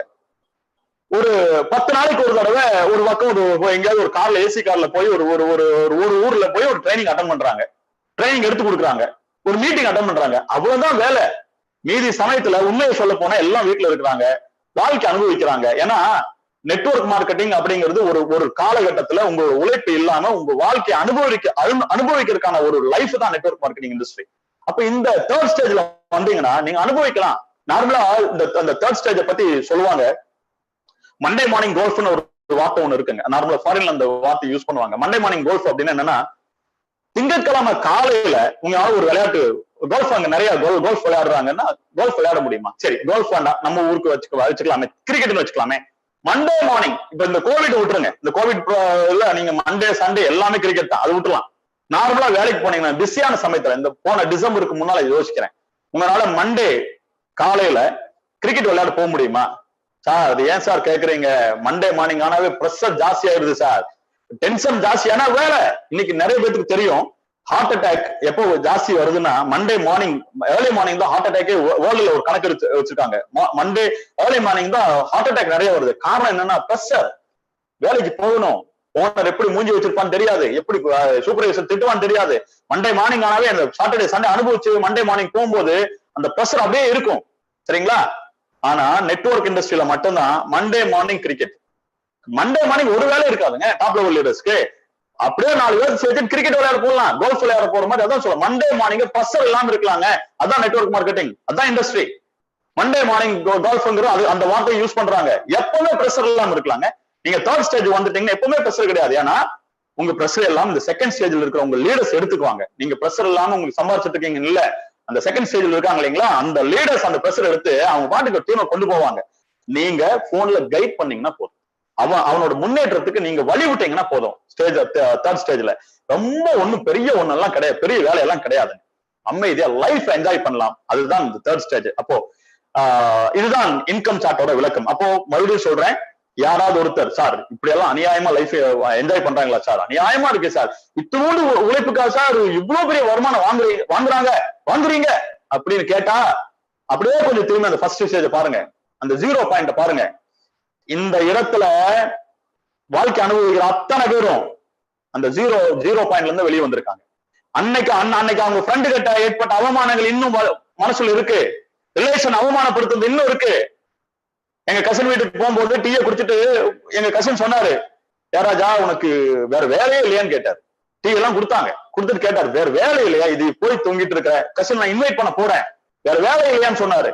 என் ஃப்ரெண்ட் சான்ஸே இல்லைங்க, முட்டா பையன் சொன்னானுங்க. அந்த ஃபர்ஸ்ட் ஸ்டேஜ் என்ன மட்டும் இல்ல, நான் இங்க நிக்கிறேன், நான் பேசுறேன், எங்க டாப் லெவல் லீடர், அதுக்கு அடுத்த லெவல் இருக்குது லீடர், எல்லாத்தையுமே நீங்க கேட்டு பாருங்க, முட்டா பையன் பேர் எடுத்திருப்பாங்க. ஏன்னா 7000 ரூபாய் கொடுத்துருக்கோமா, ஒன்னும் வரலையாமா, முட்டா பையன் பேர் எடுத்தோம். ஆனா இன்னைக்கு எங்களோட வாழ்க்கை மாறி இருக்குல்ல தேர்ட் ஸ்டேஜ்ல. அப்போ பார்த்துட்டு இருக்கிற அத்தனை பேர்த்தோட வாழ்க்கையும் கண்டிப்பா மாறுங்க. வாழ்க்கை மாறும். அந்த வாழ்க்கைக்கு உங்களுக்கு 100% டிரான்ஸ் இந்தியா கூட நிற்கும். இதுதான் இன்னைக்கு ட்ரைனிங். இந்த ட்ரைனிங் முடிக்கிறோம். ட்ரைனிங் முடிக்கிறதுக்கு முன்னால நான் எப்பவுமே இந்த ட்ரைனிங்ல ஒரு கதை சொல்லுவேன். ஒரு சின்ன கதை தான், இன்னும் பெரிய டைமிங் எடுத்துக்க போறது இல்லை. அந்த கதையோட இந்த ட்ரைனிங்கை நம்ம முடிச்சுக்கலாம். புதுசா வந்தவங்களுக்கு இந்த ட்ரைனிங், இந்த ஸ்லைடு இருக்கட்டும், இந்த ஸ்லைடு அந்த எல்லாமே இருக்கட்டும். ஒரு ஊர்ல ஒரு ஒரு சிற்பி ஒருத்தர் இருந்தார். சிற்பினா உங்களுக்கு எல்லாமே தெரியும், சில செதுக்கிறது தான் சிற்பி. இந்த சிற்பி ஒருத்தர் இருந்தார். நான் இது நடக்கிறது வந்து ஒரு கற்பனை கதை தான். ஒரு 500-600 வருஷத்துக்கு முன்னால், அந்த காலத்துலயும் வச்சுக்கலாம், இது ஒரு கற்பனை கதை தான். ஒரு கிராமம், அந்த கிராமத்துல அந்த சிற்பி இருந்தாரு. அவரு எதுல ஸ்பெஷல்னு கேட்டீங்கன்னா, அவரு வந்து சாமி சிலைகள் செய்யறதுல ஒரு பயங்கரமான எக்ஸ்பர்ட். அந்த மாதிரியான ஒரு சிற்பி, அந்த சிற்பி இருந்தார். அப்போ ஒரு நாள் அவருக்கு ஒரு பர்டிகுலர் நாள்ல அவரு இருந்த கிராமத்திலிருந்து ஒரு 300-400 கிலோமீட்டருக்கு அந்த 70-80 கிலோமீட்டருக்கு அந்தவுக்கு இருக்கிற ஒரு ஊர்ல இருந்து ஆட்கள் வந்து குதிரை வண்டியில ஏதோ வந்தாங்க. வந்து அவர்கிட்ட ஒரு விஷயம் சொல்லிட்டு போயிட்டாங்க. ஐயா, நாங்க வந்து ஒரு 80 கிலோமீட்டருக்கு அந்தவுக்கு இருக்கிற ஒரு நகரத்துல ஒரு பெரிய கோயில் ஒண்ணு கன்ஸ்ட்ரக்ட் பண்றோம், நீங்க தான் அந்த கோயிலுக்கு வந்து நீங்க சிலையெல்லாம் செதுக்கணும் அப்படின்னு அவர்கிட்ட சொல்லிட்டு போயிட்டாங்க. ஒரு நல்ல நாள் பார்த்து அவரும் காலையில கிளம்பிட்டார். ஏன்னா அந்த காலத்துல எல்லாம் பாத்தீங்கன்னா நடராஜா சர்வீஸ் தாங்க. இன்னைக்கு இருக்கிற மாதிரி டிரான்ஸ்போர்ட் மெத்தட் எல்லாம் கிடையாது. ஒரு 500-600 வருஷத்துக்கு முன்னால பணக்கார மாட்டு வண்டி, குதிரை வண்டின்னு இருப்பான். மீதி இருக்கிற நார்மல் ஆட்கள் நார்மல் நடந்துதான் போகணும். நடராஜா சர்வீஸ் காலையில 5 மணிக்கு கிளம்பிட்டாரு. சரி, 5 மணிக்கு ஆரம்பிச்சோம்னா சாயந்தரத்துக்குள்ள போய் சேர்ந்துடலாம் அப்படின்னு காலையில இருந்து கிளம்பிட்டாரு. அவங்க வீட்டம்மா அவருக்கு தேவையான சாப்பாட்டு ஐட்டம் எல்லாம் பேக் பண்ணி கொடுத்தாங்க. இவருக்கு தேவையான டூல்ஸ் எல்லாம் இருக்கும் இல்லைங்களா, சுத்தியல் ஊழி அந்த மாதிரி டூல்ஸ் எல்லாம் கட்டிட்டாரு. இவரு காலையில கிளம்பிட்டாரு. காலைல எந்திரிச்சு போயிட்டு இருக்காரு. காலைல ஒரு 6 மணிக்கு ஸ்டார்ட் பண்ண நடந்துட்டே இருக்காரு. ஒரு 7-8 மணிக்கு அவருக்கு நல்ல ஒரு வெயில் சுள்ளு நடிச்சது, பசிச்சது. சரி சாப்பிடலாமேன்னு எங்கேயாவது ஒருத்தர் உட்கார்ந்தாரு. ஒருத்தர் உட்கார்ந்துட்டு அந்த காலையில சாப்பாட்டு பொட்டணத்தை ஓபன் பண்ணி சாப்பிட ஆரம்பிச்சார். இப்ப காலையில சாப்பாடு வேலை முடிஞ்சிச்சு. மறுபடியும் எந்திரிச்சு நடக்க ஆரம்பிச்சிட்டார். நடந்து போயிட்டே இருக்காரு. மத்தியானம் ஒரு 1 மணி சுமாருக்கு உச்சி வெயில் பட்டைய கலப்புது. கொஞ்சம் இவரு டயர்டா ஆயிட்டாரு. வயிற்றுல பசியும் வந்துருச்சு. இப்ப என்ன பண்ணலாம்னு நினைச்சாருன்னா, சரி மதியானம் டைம் ஆயிடுச்சுல, கொஞ்சம் சாப்பிட்டுட்டு போலாமே, எங்கேயாவது உட்கார்றதுக்கான ஏரியா பார்த்துட்டு இவரு நடந்துட்டு இருந்தார். அப்போ தூரத்துல பார்த்தாரு, ஒரு வேப்ப மரம் இருந்துச்சு. அந்த ஏரியால வேற எந்த மரங்களும் இல்ல, ஒரே ஒரு வேப்ப மரம் இருந்துச்சு. மணல் பாங்கான ஏரியா, எங்க நடந்தாலும் மண்ணுதான் இருக்கு, ஒரு கல்லு கூட கிடையாது, அந்த மாதிரி ஏரியா. அப்ப நேரம் போனாரு, அந்த வேப்ப மரத்துக்கு கீழே ஒரு கல்லு இருந்துச்சு. அந்த கல்லுல உட்கார்ந்தாரு. மதியான சாப்பாடு பொட்டணத்தை எடுத்து ஓபன் பண்ணாரு. மதியான சாப்பாடு எடுத்து சாப்பிட ஆரம்பிச்சிட்டாரு. அவ்வளவுதான், சாப்பாட்டு வேலை முடிஞ்சிருச்சு. இப்ப இவருக்கு டயர்டா இருக்காரு. இந்த ஊருக்கு, அதாவது இந்த பர்டிகுலர் ஊருக்கு அந்த டெஸ்டினேஷன் வந்து இன்னொரு 10-15 கிலோமீட்டர் நடந்தா அந்த ஊர் வந்துடும். ஆனா டைம் இருக்கு. அப்போ இவர் என்ன முடிவு பண்ணாருன்னா, சரி நம்ம கொஞ்சம் ஓய்வு எடுக்கலாமே, ஓய்வு எடுத்துட்டு இன்னும் கொஞ்சம் வெயில் கம்மியானதுக்கு அப்புறம் போலாமேன்னு சொல்லிட்டு கொஞ்சம் ரெஸ்ட் எடுத்தாரு. ரெஸ்ட் எடுக்கும் போது இவருக்கு தூக்கம் வரல, என்ன பண்றதுன்னு தெரியல. அப்படியே உட்கார்ந்து இருந்தவருக்கு திடீர்னு ஒரு யோசனை வந்துச்சு. என்ன யோசனைனா, அவர் ஒரு கல்லு மேல உட்காந்துட்டு இருக்காரு. இவர் ஒரு சிற்பி ஒரு கல்லு மேல உட்காந்துட்டு இருக்காரு. டக்குன்னு ஒரு யோசனை வந்துச்சு. அட, நம்ம சும்மா இருக்கிறதுக்கு இங்க ஏதாவது நோண்டிட்டு இருக்கலாமே. இப்ப நம்ம எல்லாம் பாத்தீங்கன்னா ஒரு மரத்துக்கிட்ட நின்றுட்டு இருக்கோம், நம்ம கையில ஆணி இருக்கு அப்படின்னா நம்ம என்ன ஒண்ணு மரத்துல ஏதோ ஒண்ணு கிரிக்கிட்டு இருப்போம். ஏதோ ஒண்ணு நார்மலா என்ன சொல்லுவாங்க, ஆமா சார் ஏதோ ஒண்ணு கிருக்குவோம்னு சொல்லுவாங்க. ஏதோ நல்லா இல்லைங்க, ஆட்டில போட்டு அம்ப விட்டு அவங்க வேற நம்ம வேற எழுதி வச்சிருவோம். இதுதான் நம்ம எல்லாரும் பண்ணுவோம், நம்ம கையில ஏதோ ஒண்ணு கிடைச்சதுதான். பட் இவர் பெரியவர், ஒரு ஒரு ஒரு ஒரு நல்ல மனுஷன், அந்த மாதிரி எல்லாம் பண்ணல. அப்ப அவருக்கு போர் அடிச்சது, என்ன பண்றதுன்னு தெரியாத போல அந்த கல்லை கவனிச்சாரு. அந்த கல்லு மேல உட்காந்து சாப்பிட்டு இருக்காரு. அப்போ அவர் என்ன யோசிச்சாருன்னா, இந்த கல்ல நம்ம ஏதாவது ஒண்ணு பண்ணலாமே அப்படின்னு யோசிச்சவரு டக்குனு எந்திரிச்சாரு. அந்த கல்லை அப்படியே பறிச்சு மேல தூக்கி போட்டாரு. தூக்கி போட்டதுல அவர் கவனிச்சது என்னன்னா, அட்டகாசமான கல்லுங்க, அற்புதமான கல்லு. இந்த மாதிரி ஒரு கல்ல அவரோட வாழ்நாள் அவர் பார்த்தது இல்லை. ஒரு சிற்பியா இருந்து கூட இந்த மாதிரி ஒரு குவாலிட்டியான கல்ல அவர் வாழ்நாள்ல பார்த்தது இல்லை. அந்த அளவுக்கு அருமையான அற்புதமான குவாலிட்டியான ஒரு கல்லு.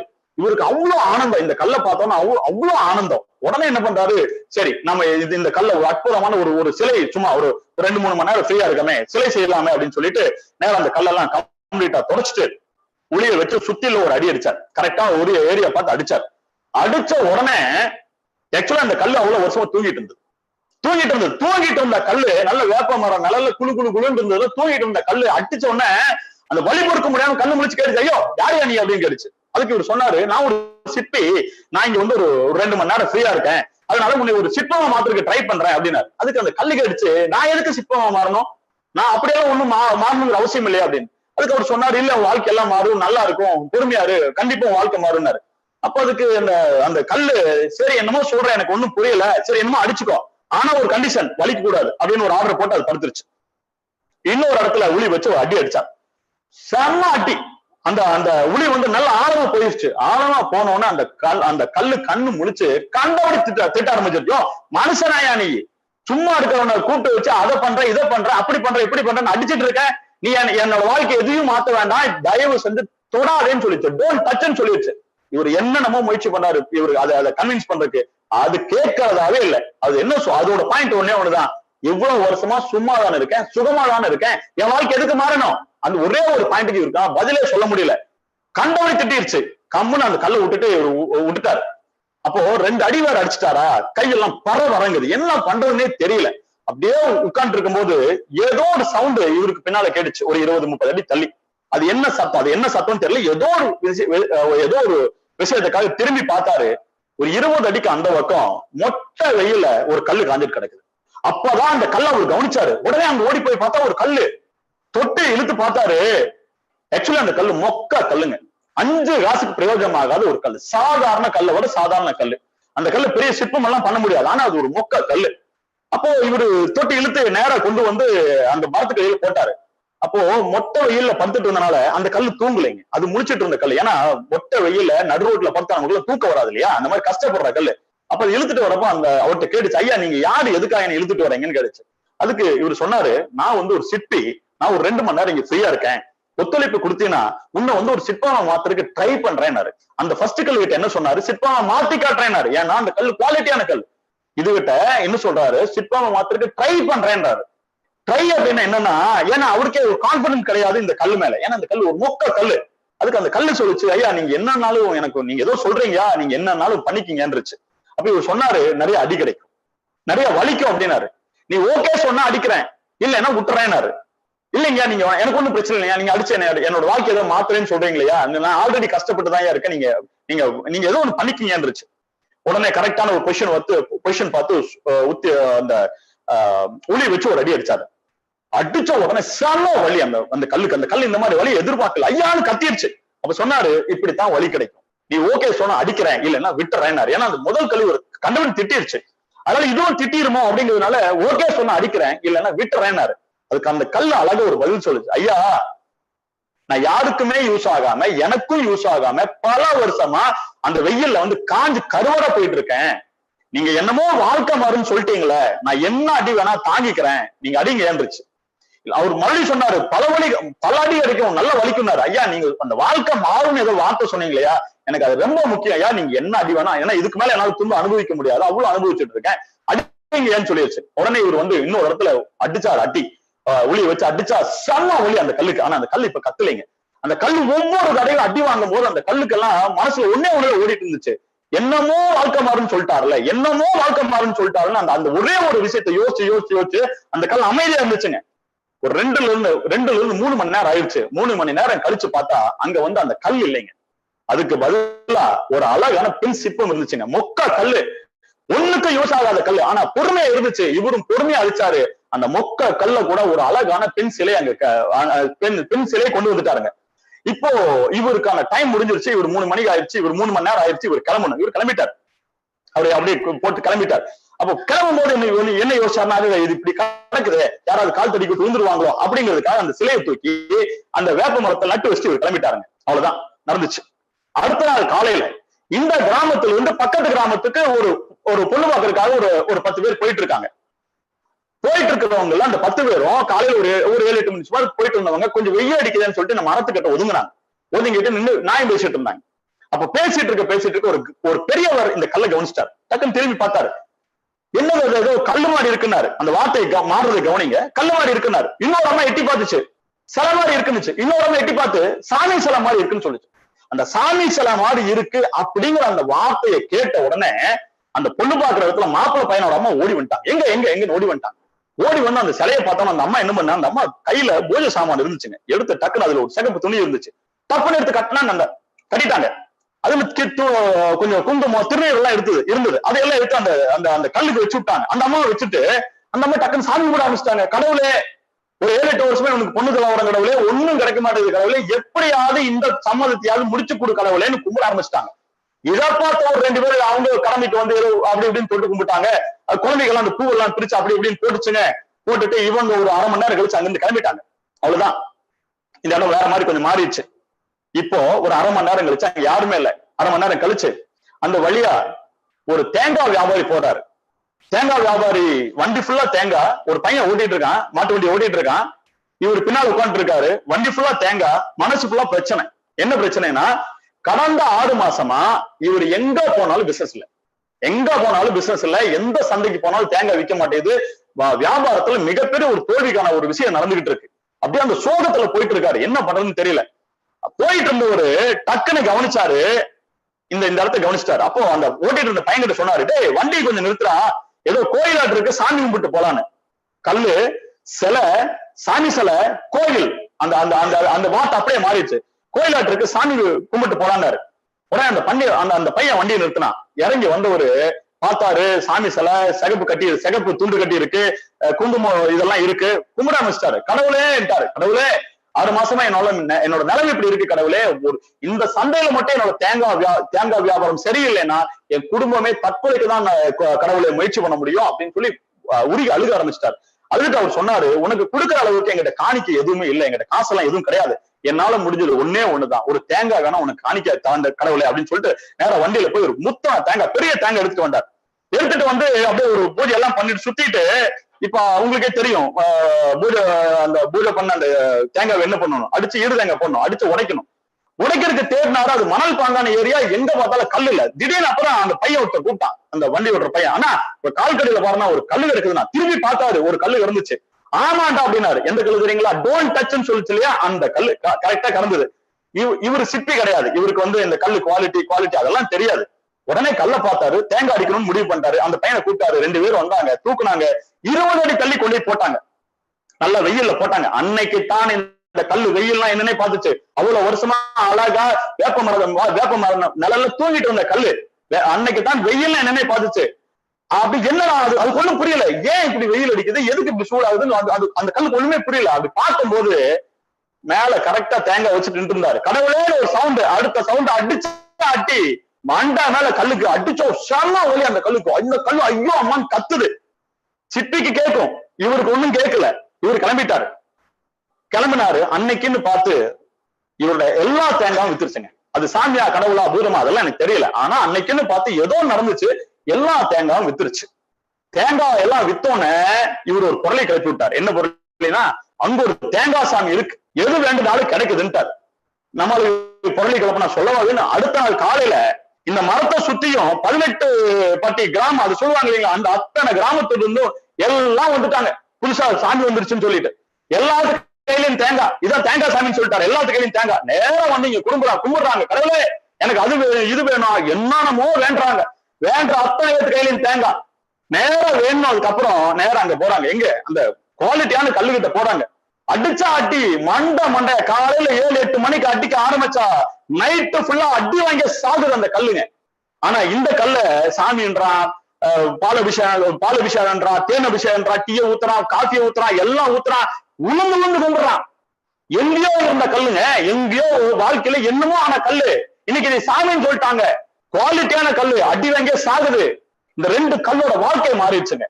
இந்த 2 கல்லோட வாழ்க்கை எதால மாறிச்சுன்னா ஒன்னே ஒண்ணுதான், என்னால கொஞ்ச நேரம் அடி தாங்க முடியாது, சும்மா கிடக்கிறதான் சுகம்னு சொல்லுச்சு அந்த கல்லு. இன்னைக்கு வாழ்க்கை ஃபுல்லா அடி வாங்குற அந்த தேங்காய் உடைக்கிறக்கெல்லாம் மாறிடுச்சுங்க. சார் ஐயா கொஞ்ச நேரம் தானே, என் வாழ்க்கையை மாத்துறதுக்கு நீங்க தயாரா இருக்கீங்கன்னா வாழ்க்கை மாறுங்கிற அந்த வார்த்தை எனக்கு ரொம்ப முக்கியம், நான் வெயிட் பண்றேன் அப்படின்னு சொல்லிட்டு இந்த மொக்க கல்லு கொஞ்சம் வெயிட் பண்ணுச்சுங்க. இன்னைக்கு ஒரு கல்லோட வாழ்க்கையை மாறிடுச்சுங்க. இதுதான் வாழ்க்கை, இதுதான் டிரான்ஸ் இந்தியா. எங்க வாழ்க்கையெல்லாம் நிறைய மாறி இருக்குங்க. இங்க யாரும், நான் மறுபடியும் சொல்றேன், நாங்கெல்லாம் மொக்க கல்லுக, உண்மையை சொல்றேன், நாங்கெல்லாம் மொக்க கல்லுக. என்னோட மார்க்கெட்டிங் ஃபீல்ட்ல என்னால உருப்பட முடியல. எங்க கூட இருக்கிற டீம் லீடர்ஸ் எல்லாருமே சொல்றேன், அவங்க ஃபீல்ட்ல அவங்களால உருப்பட முடியல. உருப்பட்டா நான் இங்க வந்துக்கவே மாட்டேன். எங்கனால நாலேஜ் இல்ல, அந்த ஃபீல்டுக்கு உருப்படுறதுக்கு நாலேஜ் இல்ல, மொக்க கல்லுல இங்க வந்தோம். எங்க லீடர் எங்கிட்ட சொன்ன ஒன்னே ஒண்ணுதான், சார் 6 மாசம் நிக்கணும் சார், இந்த பிசினஸ்ல 6 மாசம் நின்னீங்க உங்க வாழ்க்கை மாறும்னு சொன்னாங்க. சார் 6 மாசம் நிக்கிறேன் சார், 6 மாசம் இல்ல சார், 6 வருஷமே நிக்கிறேன் சார் அப்படின்னு இந்த டிரான்ஸ் இந்தியாவை நம்பி, எங்க லீடர்ஸ் நம்பி, எங்க சிஎம்டி நம்பி நின்னோம். இன்னைக்கு எங்க வாழ்க்கை மாறிடுச்சுங்க. அதனால அந்த கல்லு மாதிரிதான் சொல்றேன். இன்னைக்கு பெரிய பெரிய செமினார்ல பெரிய பெரிய செமினார் இருக்கு, லீடர்ஸ் சொல்லி எல்லாத்தையும் கூப்பிட்டு மாலை மரியாதை எல்லாம் பண்றாங்க, எல்லாம் நடக்குதுங்க. ஆனா திரும்பி எங்களோட வாழ்க்கையெல்லாம் திரும்பி பாத்தீங்கன்னா எங்கேயோ இந்த கல்லு மாதிரி எங்கேயோ கடந்த ஆட்கள். டிரான்ஸ் இந்தியாக்குள்ள வந்திருக்கோம். இன்னைக்கு எங்களை கடவுளா பாக்குறாங்க. தப்பெல்லாம் இல்ல, கடவுளா பாக்குறாங்க. நாங்க எங்க அப்படியே கடவுளா பாக்குற மாதிரி என்ன மாதிரி லீடர்ஸ எங்க கீழ் இருக்கிறவங்க கடவுளா பாக்குறாங்க. அவ்வளவுதாங்க. இந்த கோயில் டிரான்ஸ் இந்தியாங்கிற இந்த கோயில் எங்களை மாதிரியான உருப்படாத ஆட்களை கூட உருப்பட வச்சிருக்குன்னா அதுக்கு காரணம் எங்க சிஎம்டியோட தொலைநோக்கு பார்வையும் இந்த டிரான்ஸ் இந்தியா கொண்டு போற அந்த வழிமுறையும் தான் எங்களோட வாழ்க்கை மாறினதுக்கு காரணம். இப்ப இந்த கதையிலிருந்து நான் உங்களோட சொல்றது, நீங்க பார்த்துட்டு இருக்க ஆட்கள்கிட்ட சொல்றது, நீங்க பார்த்துட்டு இருக்க ஆட்கள்ல, பார்க்க போற ஆட்கள்ல எவ்வளவு பேர் குவாலிட்டியான கல்லு, எவ்வளவு பேர் அற்புதமான அறிவான கல்லு, அதெல்லாம் எனக்கு தெரியலைங்க. உங்களுக்கு குவாலிட்டி இருக்கா இல்லையா அதெல்லாம் தெரியாது. நாங்க சொல்றது எல்லாத்துக்கிட்டையும் ஒன்னே ஒண்ணு சொல்றோம், 6 மாசம் எங்க கூட நில்லுங்க. டிரான்ஸ் இந்தியாவை நம்பி 6 மாசம் நில்லுங்க. கொஞ்சம் ஹார்ட் ஒர்க், நிறைய ஸ்மார்ட் ஒர்க் போட்டு நில்லுங்க. ஸ்மார்ட் ஒர்க்னா என்னன்னா உங்க லீடர்ஸ் உங்களுக்கு கத்து கொடுப்பாங்க. நில்லுங்க. உங்க வாழ்க்கையை மாறுறதுக்கு நாங்க 100% இல்லைங்க, 200% எங்களால கேரண்டி சொல்ல முடியும். ஏன்னா எங்களோட வாழ்க்கை எல்லாம் மாறி இருக்கு.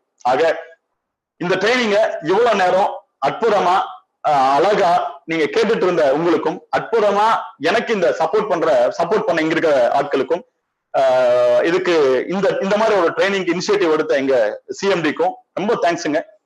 இந்த ட்ரைனிங் உங்களோட வாழ்க்கையில ஒரு பெரிய மாற்றத்தை கொண்டு வரும் அப்படின்னு என்னால நிச்சயமா சொல்ல முடியும். பட் நீங்க திரும்ப திரும்ப திரும்ப நிறைய தடவை நீங்க இதை கேட்டீங்கன்னா தான் இந்த விஷயங்கள் உங்களுக்கு புரியும்.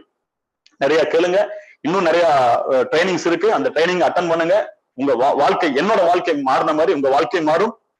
மறுபடியும் சொல்றேன், நாங்கெல்லாம் ஸ்பெஷல் எல்லாம் கிடையாதுங்க. எங்கேயோ கடந்தவங்க டிரான்ஸ் இந்தியா மூலமே இன்னைக்கு கோபுரத்துல இருக்கும். அவ்வளவுதாங்க. யாரு வேணாலும் இந்த கோபுரத்துக்கு வர முடியும். அதனால நிச்சயமா இங்க இருக்கிற அனைவரும் இந்த ஒரு நாளைக்கு இந்த டிரான்ஸ் இந்தியா மூலியமா சமுதாயத்துல கோபுரம் அப்படிங்கிற இடத்துக்கு வருவீங்கன்னு நம்பி இந்த ப்ரோக்ராம நிறைவு பெறுகிறேன். All the best. தேங்க்யூ. ஜெய்ஹிந்த். தேங்க்யூ.